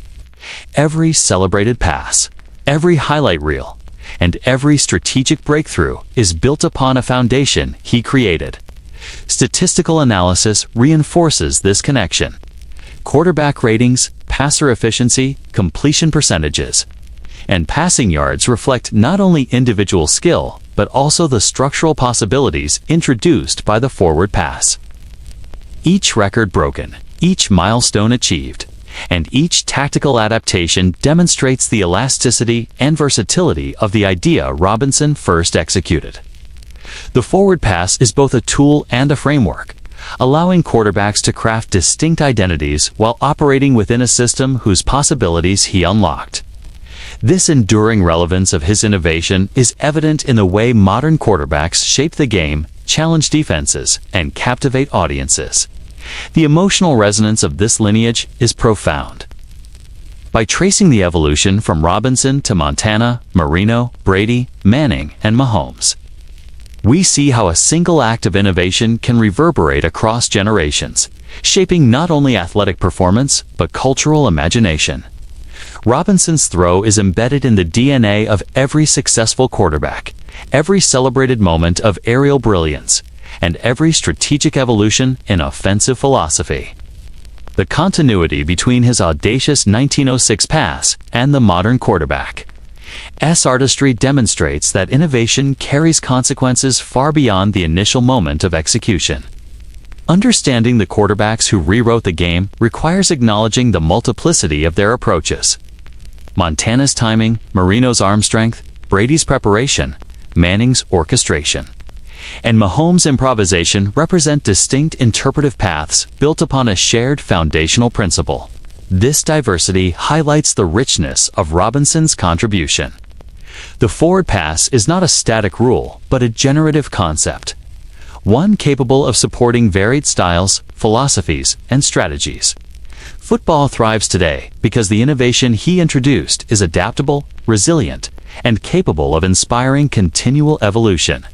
The lineage of quarterbacks also illustrates the broader principle that systemic transformation can propagate far beyond its originator.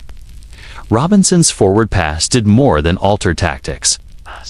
It created a cultural, intellectual, and aesthetic framework for football. Each quarterback who followed has expanded, refined, and personalized that framework, demonstrating how a single innovation can ripple across decades, shaping not only how the game is played, but also how it is understood, celebrated, and mythologized. The human story of innovation, when combined with technical execution and cultural integration, reveals the depth of Robinson's enduring influence. In reflecting on the quarterbacks who rewrote the game, it becomes clear that football is both a living system and a cumulative narrative. The innovation of one player in 1906 became the strategic foundation for generations of elite athletes. Montana, Marino, Brady, Manning, and Mahomes did not invent the forward pass, but they redefined its possibilities, demonstrating its versatility, strategic power, and cultural significance. Robinson's vision endures not only in the playbooks and statistics, but in the artistry, leadership, and ingenuity of every quarterback who builds upon the path he created. Bradbury Robinson's influence, though historically underappreciated, is now visible in the very essence of the modern game. The quarterbacks who have rewritten football illustrate the continuum of innovation. A single foundational idea can expand, diversify, and dominate culture when executed, refined, and inherited. The game today, with its high-scoring offenses, complex reads, and culturally iconic quarterbacks, is inseparable from the first forward pass. Every highlight, every touchdown, and every celebrated quarterback moment is a testament to the audacity and vision of a man who threw the ball forward when the world had yet to understand the significance of that single act.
In the era immediately following Robinson's forward pass, coverage of football was dominated by sensationalism, scores, and prominent figures at elite programs.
By the mid-20th century, football narratives were dominated by figures like Sammy Baugh, Johnny Unitas, and later Montana and Marino.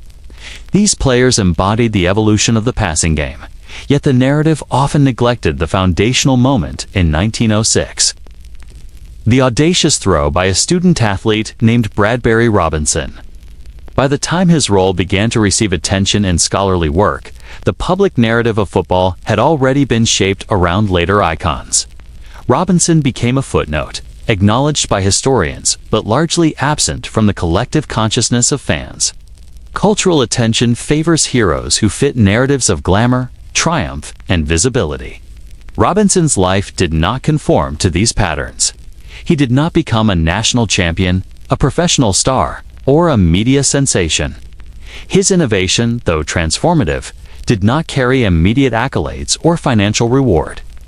After football, he pursued medicine, public service, and humanitarian work pursuits of enormous personal value, but outside the lens of media fascination. As a result, Robinson's story did not align with the myth-making machinery that constructs household names, leaving his legacy underrepresented in the popular imagination. Financial and commercial factors also shaped recognition. Professional football emerged as a commercial enterprise, celebrating athletes who generated ticket sales, sponsorships, and broadcast ratings.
The result is a paradox.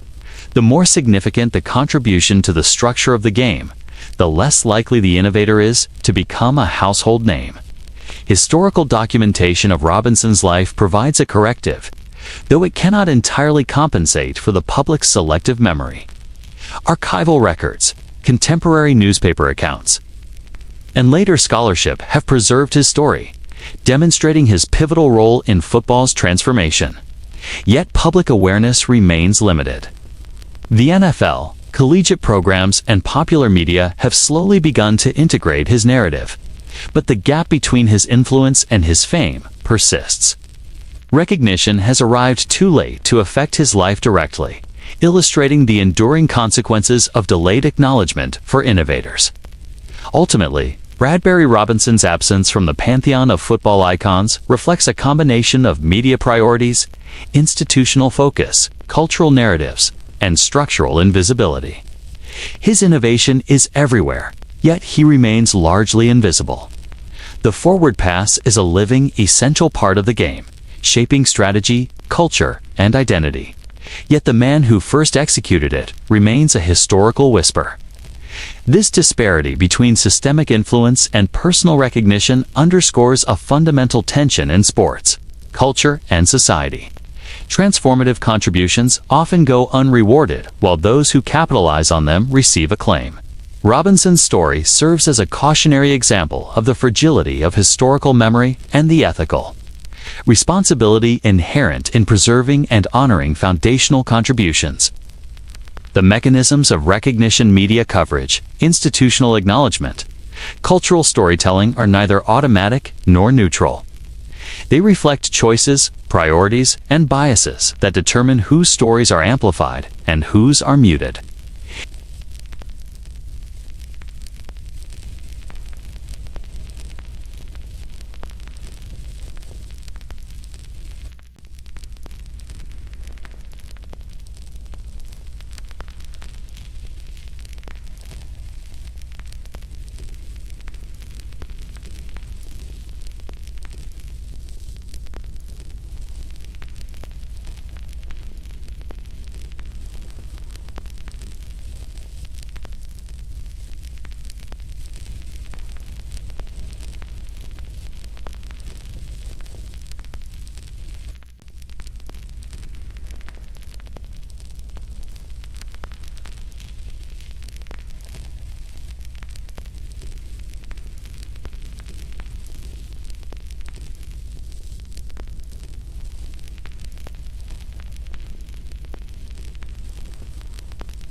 It is the product of cultural, institutional, and media dynamics that prioritize spectacle over structural significance.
History has a way of burying its pioneers beneath layers of time, narrative, and selective memory. Bradbury Robinson, the man who executed the first legal forward pass, spent decades in relative obscurity, overshadowed by the stars, coaches, and spectacles that followed him. Yet, as historians began to investigate the roots of football's evolution, the story of Robinson re-emerged, compelling scholars, journalists, and football enthusiasts to confront the dissonance between contribution and recognition. The rediscovery of his life and work is not merely an act of correction. It is a recognition that innovation, when foundational and transformative, deserves acknowledgement regardless of temporal distance. The process of rediscovery began with archival research. Newspapers from the early 1900s, once dismissed as inconsequential records of local events, revealed details about Robinson's athletic career and the audacious execution of the forward pass. Box scores, game summaries, and collegiate reports provided fragments of evidence that, when assembled, illuminated the historical significance of September 5, 1906. Scholars meticulously traced these accounts, cross-referencing multiple sources to establish the timeline and context of Robinson's achievement. Each discovery reinforced the importance of his contribution, highlighting that football's modern identity is inseparable from his singular act of innovation. Beyond newspapers, university records and correspondence offered additional insight. Archival letters between coaches, administrators, and players revealed debates about the forward pass, discussions of tactics, and reactions to Robinson's ingenuity. These documents illustrated both the skepticism and the admiration he inspired among contemporaries. While some considered the pass risky or even contrary to the spirit of the game, others recognized its potential to reshape football entirely. Historians piece together these conversations to reconstruct the intellectual landscape in which Robinson operated, providing clarity about the magnitude of his impact and the resistance he faced. The rediscovery of Robinson's legacy was further facilitated by oral histories and personal testimonies collected decades after his death. Former players, coaches, and family members recounted stories passed down through generations, preserving details about his character, intellect, and dedication. These accounts offered a human dimension often absent from technical analyses of the forward pass. They revealed a man committed not only to the mechanics of sport, but also to strategic thought, ethical consideration, and intellectual curiosity. Through these personal narratives, historians were able to contextualize his contribution within the broader story of football's evolution, emphasizing the intersection of innovation, risk, and personal integrity. Modern scholarship has since worked to cement Robinson's place in football history. Academic publications, journal articles, and retrospective analyses have highlighted the forward pass as a transformative moment in sport and recognized Robinson as its originator. By examining rulebooks, game accounts, and historical records, scholars have demonstrated that the evolution of passing offenses, quarterback strategy, and aerial tactics all trace back to his pioneering throw. These studies provide a comprehensive understanding of his role, situating him within the continuum of innovation that extends from early collegiate football to today's professional game. The significance of Robinson's rediscovery extends beyond technical analysis. It challenges conventional narratives about fame, recognition, and historical memory in sports. By revisiting his story, scholars illuminate the structural factors that contributed to his invisibility. Media focus on spectacle over innovation, institutional emphasis on immediate achievement, and cultural tendencies to celebrate performers rather than creators. This awareness prompts a broader reflection on how sports history is constructed and whose contributions are prioritized. Robinson's story becomes emblematic of overlooked innovators across fields, demonstrating the ethical imperative to recognize foundational contributions. Journalistic efforts have played a pivotal role in bringing Robinson's story to public attention. Contemporary articles, podcasts, and documentaries have highlighted the contrast between his influence and his obscurity. By framing his achievement as both historically transformative and tragically underrecognized, These narratives invite audiences to reconsider assumptions about football's origins. The rediscovery of Robinson not only enriches historical understanding, but also provides a more nuanced appreciation of the game, connecting modern fans to the roots of strategy, risk, and innovation that define the sport today. Recognition by academic institutions and football organizations has further solidified Robinson's legacy. University programs, historical societies, and football museums have begun to acknowledge his role through exhibits, plaques, and scholarly events. These efforts situate Robinson within a broader framework of football history, ensuring that future generations of players, coaches, and fans understand the foundational significance of the forward pass. By institutionalizing acknowledgement, historians and administrators provide a measure of correction to the decades during which his contributions were overlooked. The process of rediscovery also highlights the collaborative nature of historical reconstruction. No single individual could have fully restored Robinson's legacy alone. It required the dedication of researchers, archivists, and storytellers committed to rigorous scholarship. By cross-referencing sources, analyzing historical context, and integrating personal testimony, historians created a comprehensive narrative that positions Robinson as a central figure in football's evolution. This meticulous approach underscores the importance of critical scholarship in preserving the memory of innovators whose achievements might otherwise fade into obscurity. Robinson's rediscovery is not only about acknowledging a historical figure, it also reframes the narrative of innovation in football.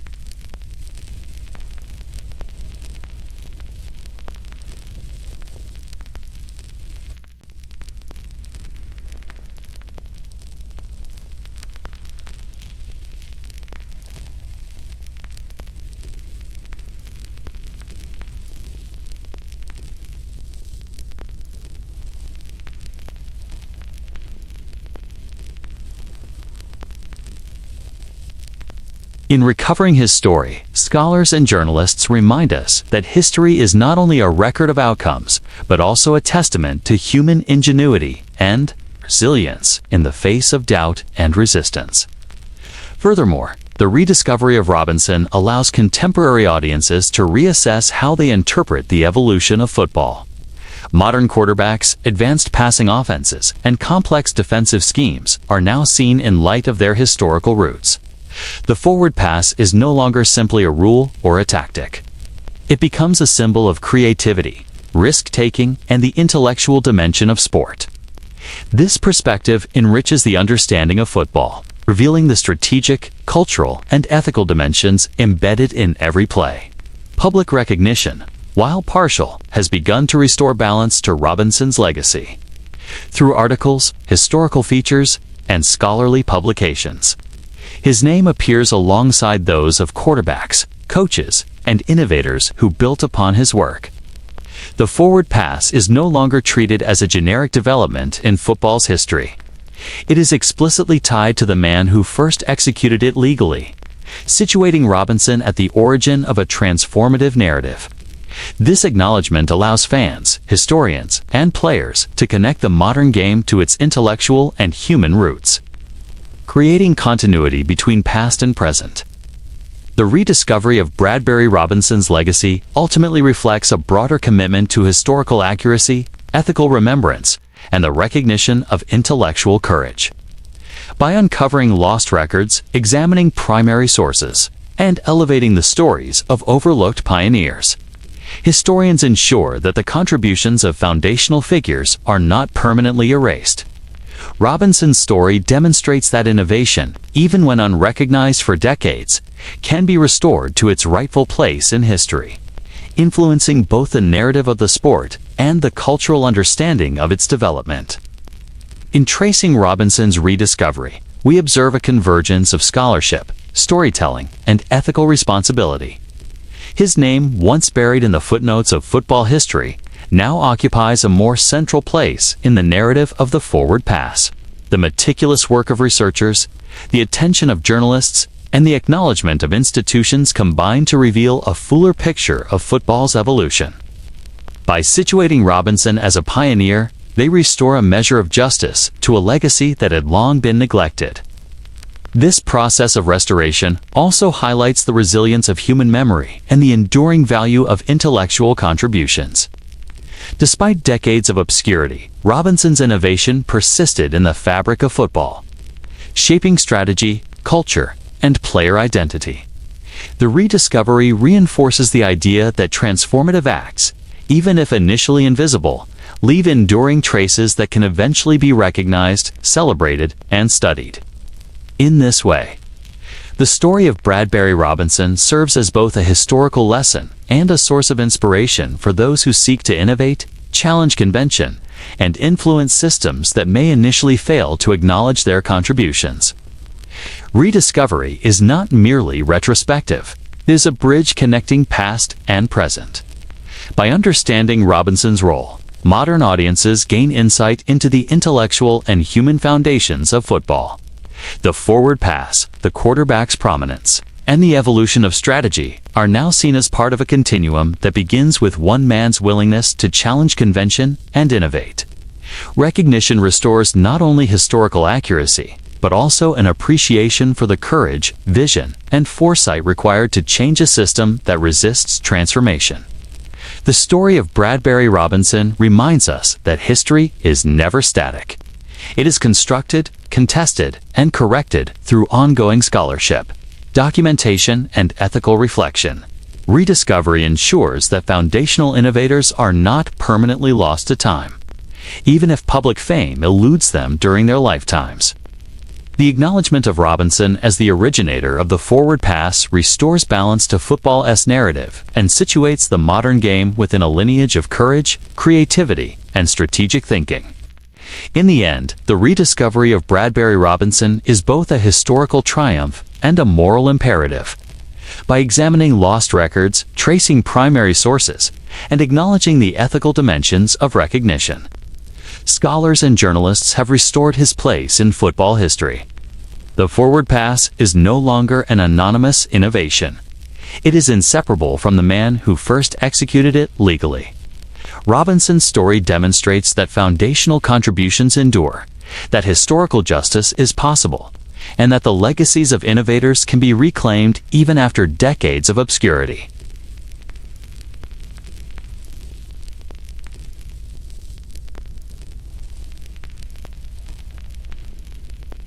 We must examine the structural and strategic innovations that made the sport what it is today.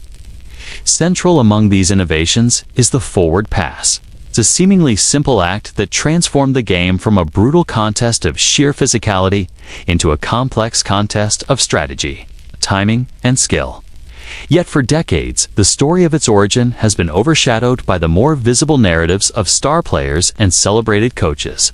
In revisiting this history, we confront the reality that football's evolution is inseparable from those whose contributions went unrecognized, and that the legacy of pioneers like Bradbury Robinson must be restored to its rightful place in the origin story of the sport. Football at the turn of the 20th century was a different world. It was violent, chaotic, and at times lethal. Mass formations, relentless collisions, and a singular focus on brute force defined the game. Deaths and serious injuries were common, provoking national outrage and debates about whether the sport should even be allowed to continue. The forward pass emerged not as a flourish or gimmick, but as a necessary innovation. A tactical evolution born from a recognition that football needed to change in order to survive. Yet the importance of this innovation was initially underestimated, and the man responsible, Bradbury Robinson, remained largely invisible even as the sport he helped reshape exploded in popularity. Rewriting football's origin story requires acknowledging the interplay between innovation and recognition, between intellectual courage and historical memory. Robinson's forward pass was radical because it challenged the conventions of the game. Coaches resisted, players were skeptical, and media often dismissed the act as reckless or cowardly. But the forward pass was more than a play. It was a philosophical shift.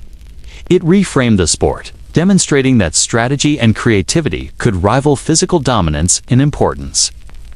By recognizing this shift, we begin to understand that football's identity is not merely built on heroes and victories, but on the ingenuity and vision of innovators who shaped the rules and possibilities of the game. The process of rewriting history also involves confronting the selective memory that has long defined football narratives. Institutional priorities, media narratives, and cultural fascination with spectacle often obscure the contributions of foundational innovators. Robinson's absence from mainstream recognition reflects these dynamics. For decades, the forward pass was treated as an anonymous development, its origins reduced to footnotes, while later quarterbacks, coaches, and strategists received acclaim.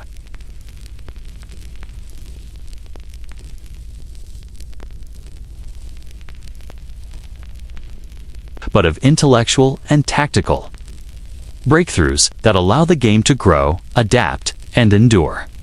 Modern football is inseparable from the principles Robinson introduced. The aerial game dominates today's strategy, shaping offenses, dictating defensive schemes, and defining the quarterback's role as the central figure in the sport. Spread offenses, West Coast timing, air raid strategies, and improvisational play all trace their lineage back to the forward pass.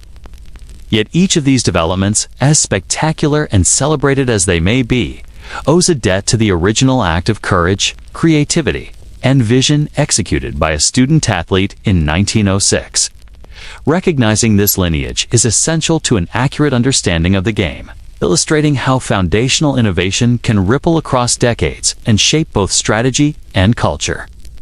Rewriting football's origin story also requires grappling with the human cost of innovation. Robinson never achieved fame or fortune from his contribution.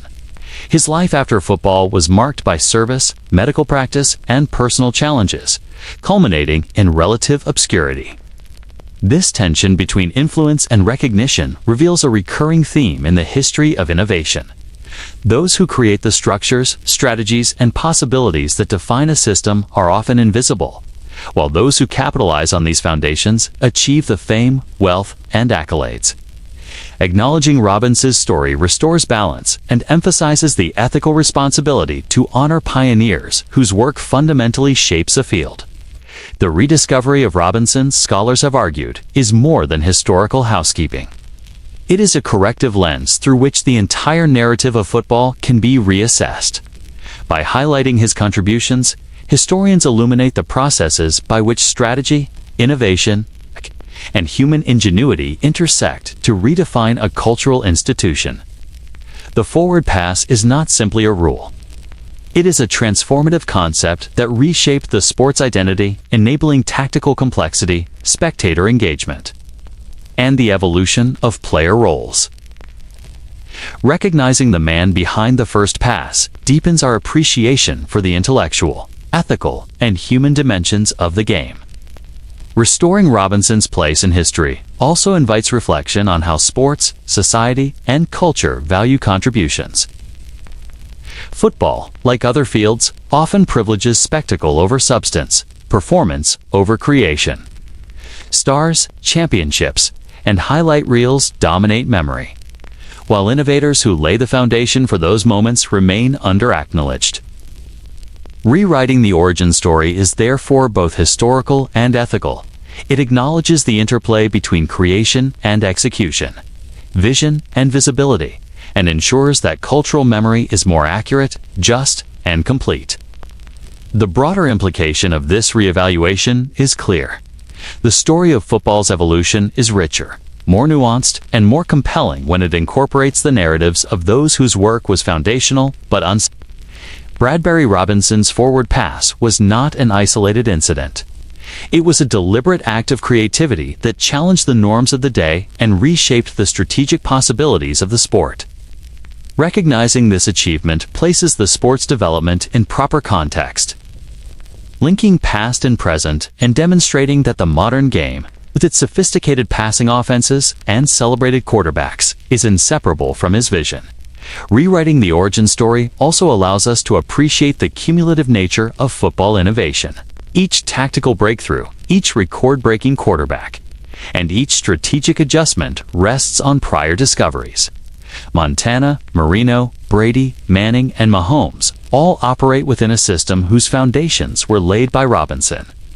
By situating him at the origin of this lineage, we gain a clearer understanding of how innovations propagate, adapt, and evolve over time, and how the legacy of a single act can influence generations of players, coaches, and fans. Furthermore, acknowledging Robinson does not diminish the achievements of those who followed. It enhances them.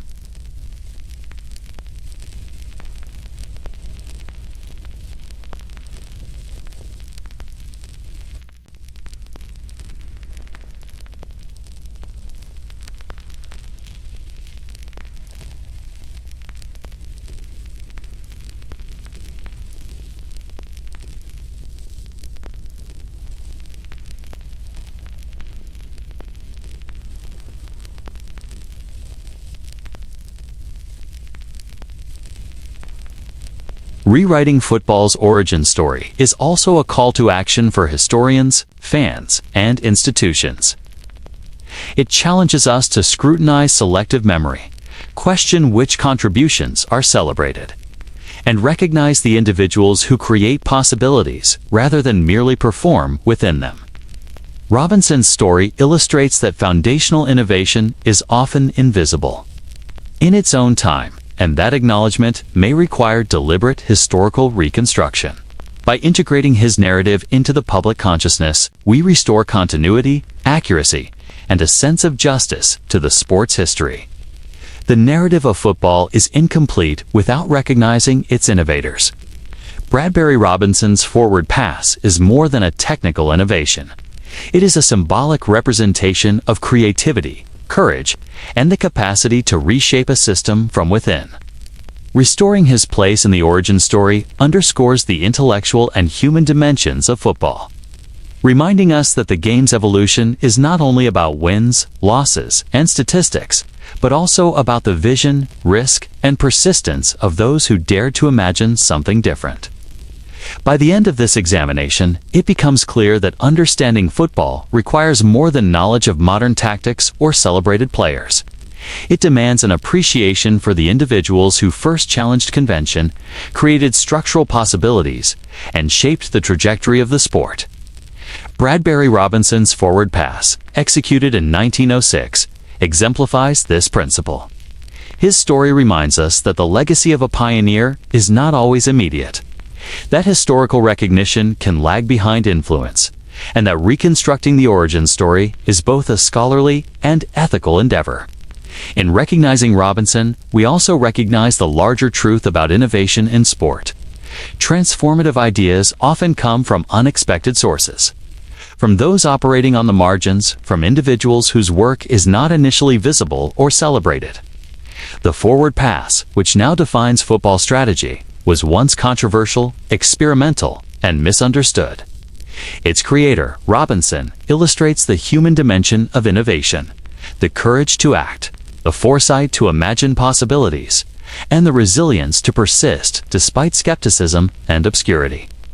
As we integrate Robinson's story into the narrative of football, we are reminded that the sport's history is not merely a record of performance, but a tapestry of ideas, experimentation, and creativity. Recognizing his role reframes the evolution of passing, quarterback strategy, and offensive complexity, connecting the contemporary game to its intellectual and historical roots. Every modern quarterback, every tactical innovation, and every celebrated passing play owes a debt to the man who first executed the forward pass. A debt that must be acknowledged to understand the full story of football. Rewriting football's origin story, then, is more than a historical exercise. It is a restoration of context, a celebration of human ingenuity, and an acknowledgement of the ethical responsibility to honor those whose work shapes the future. Bradbury Robinson's legacy is inseparable from the modern game. By giving him his rightful place, we gain a fuller understanding of football's evolution, a deeper appreciation for the complexities of innovation, and a richer, more accurate narrative that connects past, present, and future. In the end, recognizing Robinson is about more than assigning credit. It is about understanding how football truly evolved, how ideas propagate through time, and how pioneers who challenge convention create the foundation for the extraordinary achievements that follow. The forward pass was his vision, his courage, and his gift to the sport. Yet his story reminds us that innovation often goes uncelebrated in its own time. Rewriting football's origin story allows us to restore the balance, honor the human dimension of creativity, and ensure that the legacy of a forgotten pioneer informs every pass, every strategy, and every quarterback who continues to shape the game today. In the quiet spaces between stadiums, after the roar of the crowd fades and the floodlights dim, there exists a type of silence that carries its own weight. It is the silence of reflection, the stillness that allows history to be considered in its totality, unbroken by the noise of spectacle, fanfare, or commercial celebration. It is in that silence that the story of Bradbury Robinson finds its proper resonance, a story that asks us to consider the cost of innovation, the fragility of recognition, and the enduring power of legacy. Robinson's journey is not only a tale of a technical breakthrough in a sport. It is a narrative about courage, creativity, and the human dimension of invention, a reminder that the greatest contributions are not always the most celebrated. Bradbury Robinson's life exemplifies the paradox of innovation. He saw an opportunity to change the very structure of football, to transform a brutal, collision-heavy game into a contest of intellect, timing, and strategy. He executed the first legal forward pass, single act that would ripple across the decades, shaping every offensive system, every quarterback icon, and every game played on grass or turf since 1906. Yet, for all the magnitude of this contribution, Robinson's personal trajectory was one of obscurity. He did not receive accolades commensurate with his influence. He did not become a household name. He did not enjoy the financial rewards that later generations of football innovators and players would amass. His life after the field was dedicated to medicine, public service, and humanitarian work, pursuits of deep personal meaning but invisible in the public eye.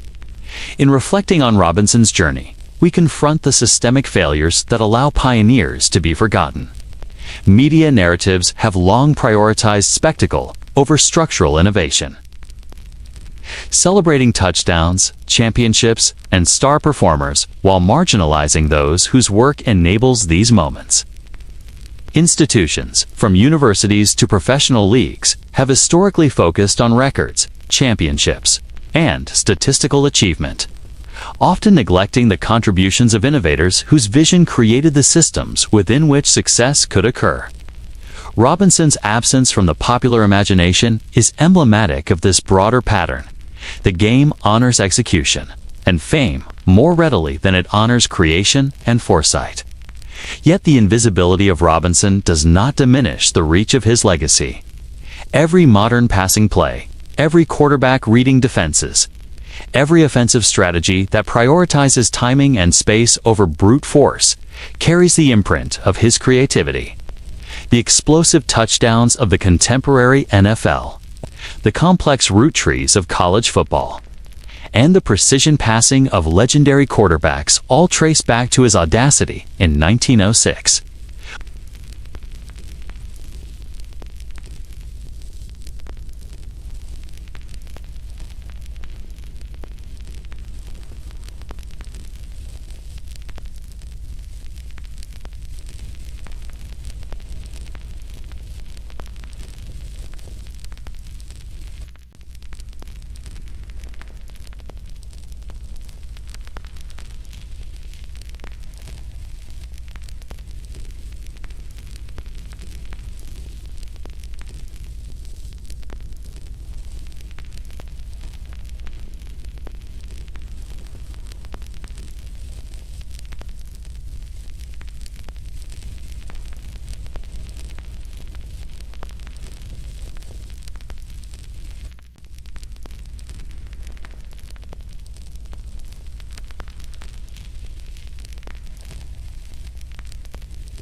the forward pass became the cornerstone of the modern game.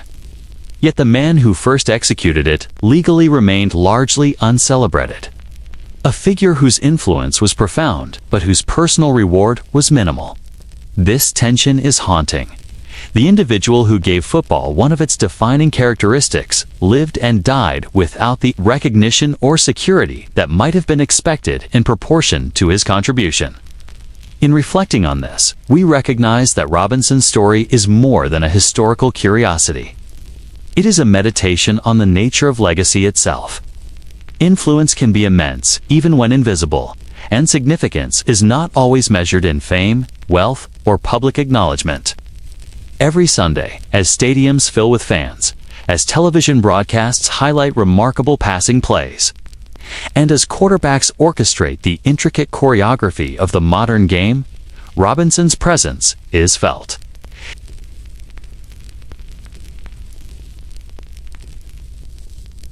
The forward pass is both a technical tool and a symbol of visionary courage. An enduring testament to a man whose life reminds us that the most transformative contributions are not always recognized in their own time. The broader implications of Robinson's journey extend beyond football. His story exemplifies the universal tension between creation and recognition, innovation and fame. Across all fields, science, technology, art, sport, the people who lay the foundations for progress often remain invisible, while those who execute or popularize these innovations receive the accolades. By revisiting Robinson's life, we are reminded that honoring pioneers is not merely an act of historical correction. It is a reflection of ethical responsibility, a recognition that the human story behind innovation is as important as the results it produces. Moreover, Robinson's narrative emphasizes the intertwined nature of courage and risk. Executing the first legal forward pass was not merely a technical act. It was a challenge to the prevailing norms of football. He faced skepticism from coaches, criticism from peers, and the uncertainty of whether the play would succeed or fail.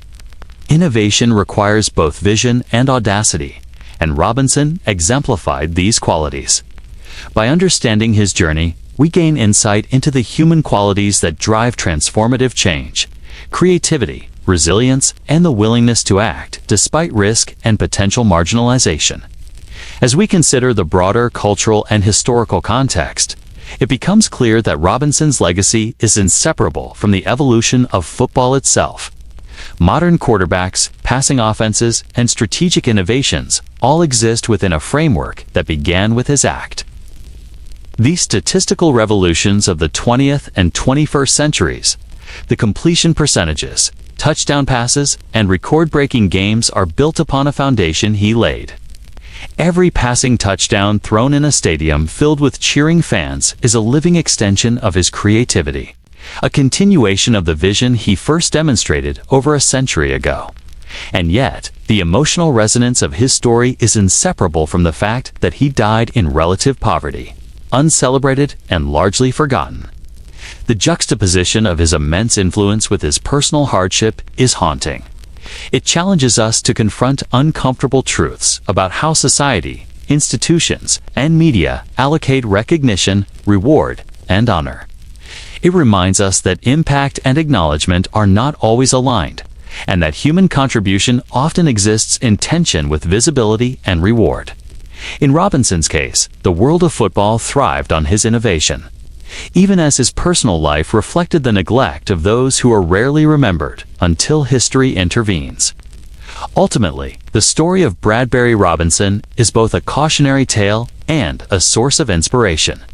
It forces us to reflect on the structures that govern recognition, the fragility of memory, and the ethical responsibility inherent in acknowledging pioneers.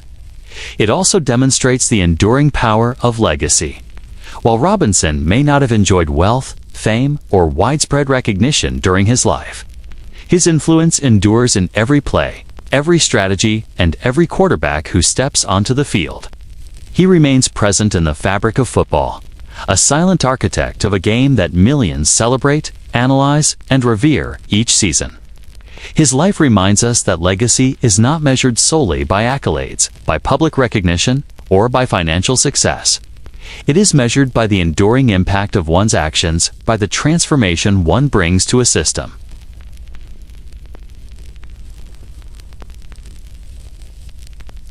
In this sense, Bradbury Robinson's forward pass is immortal. It lives in the strategies of coaches, the precision of quarterbacks, and the exhilaration of fans witnessing the game unfold in ways he first imagined. His absence from popular memory does not diminish the significance of his contribution. It only underscores the need for deliberate remembrance and ethical acknowledgement. On any given Sunday, when the ball arcs through the autumn sky, when a quarterback drops back to pass, and when a stadium erupts in celebration of a perfectly executed play, the invisible hand of Bradbury Robinson is present. The innovation he introduced more than a century ago continues to define football's identity, its strategy, and its cultural significance. Every modern advancement, every passing record, every aerial feat owes a debt to him. Though he walked away from the field largely unrecognized, the game itself carries his signature, an enduring testament to his vision and courage.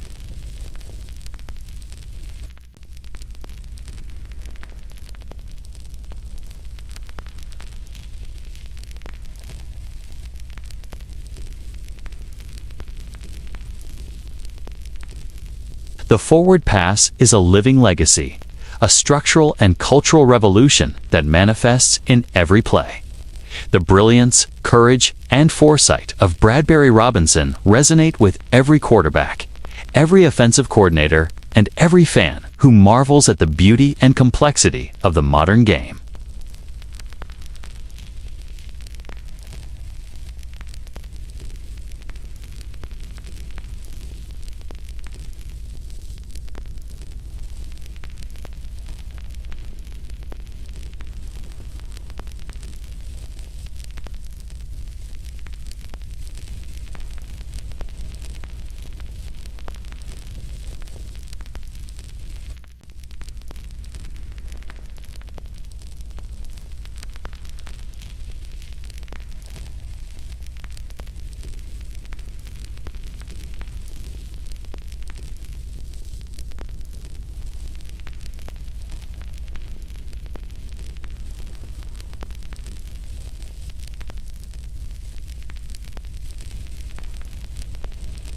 The silence after the crowd fades is filled with his enduring presence.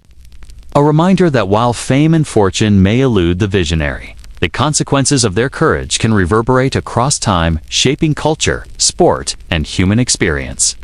He died, broke, overlooked, and largely forgotten. And yet, every Sunday, in every passing play, in every quarterback's measured throw, his spirit endures. Bradbury Robinson remains a silent architect of the game, a testament to the enduring power of vision, innovation, and courage, proving that while recognition can be delayed, legacy is eternal.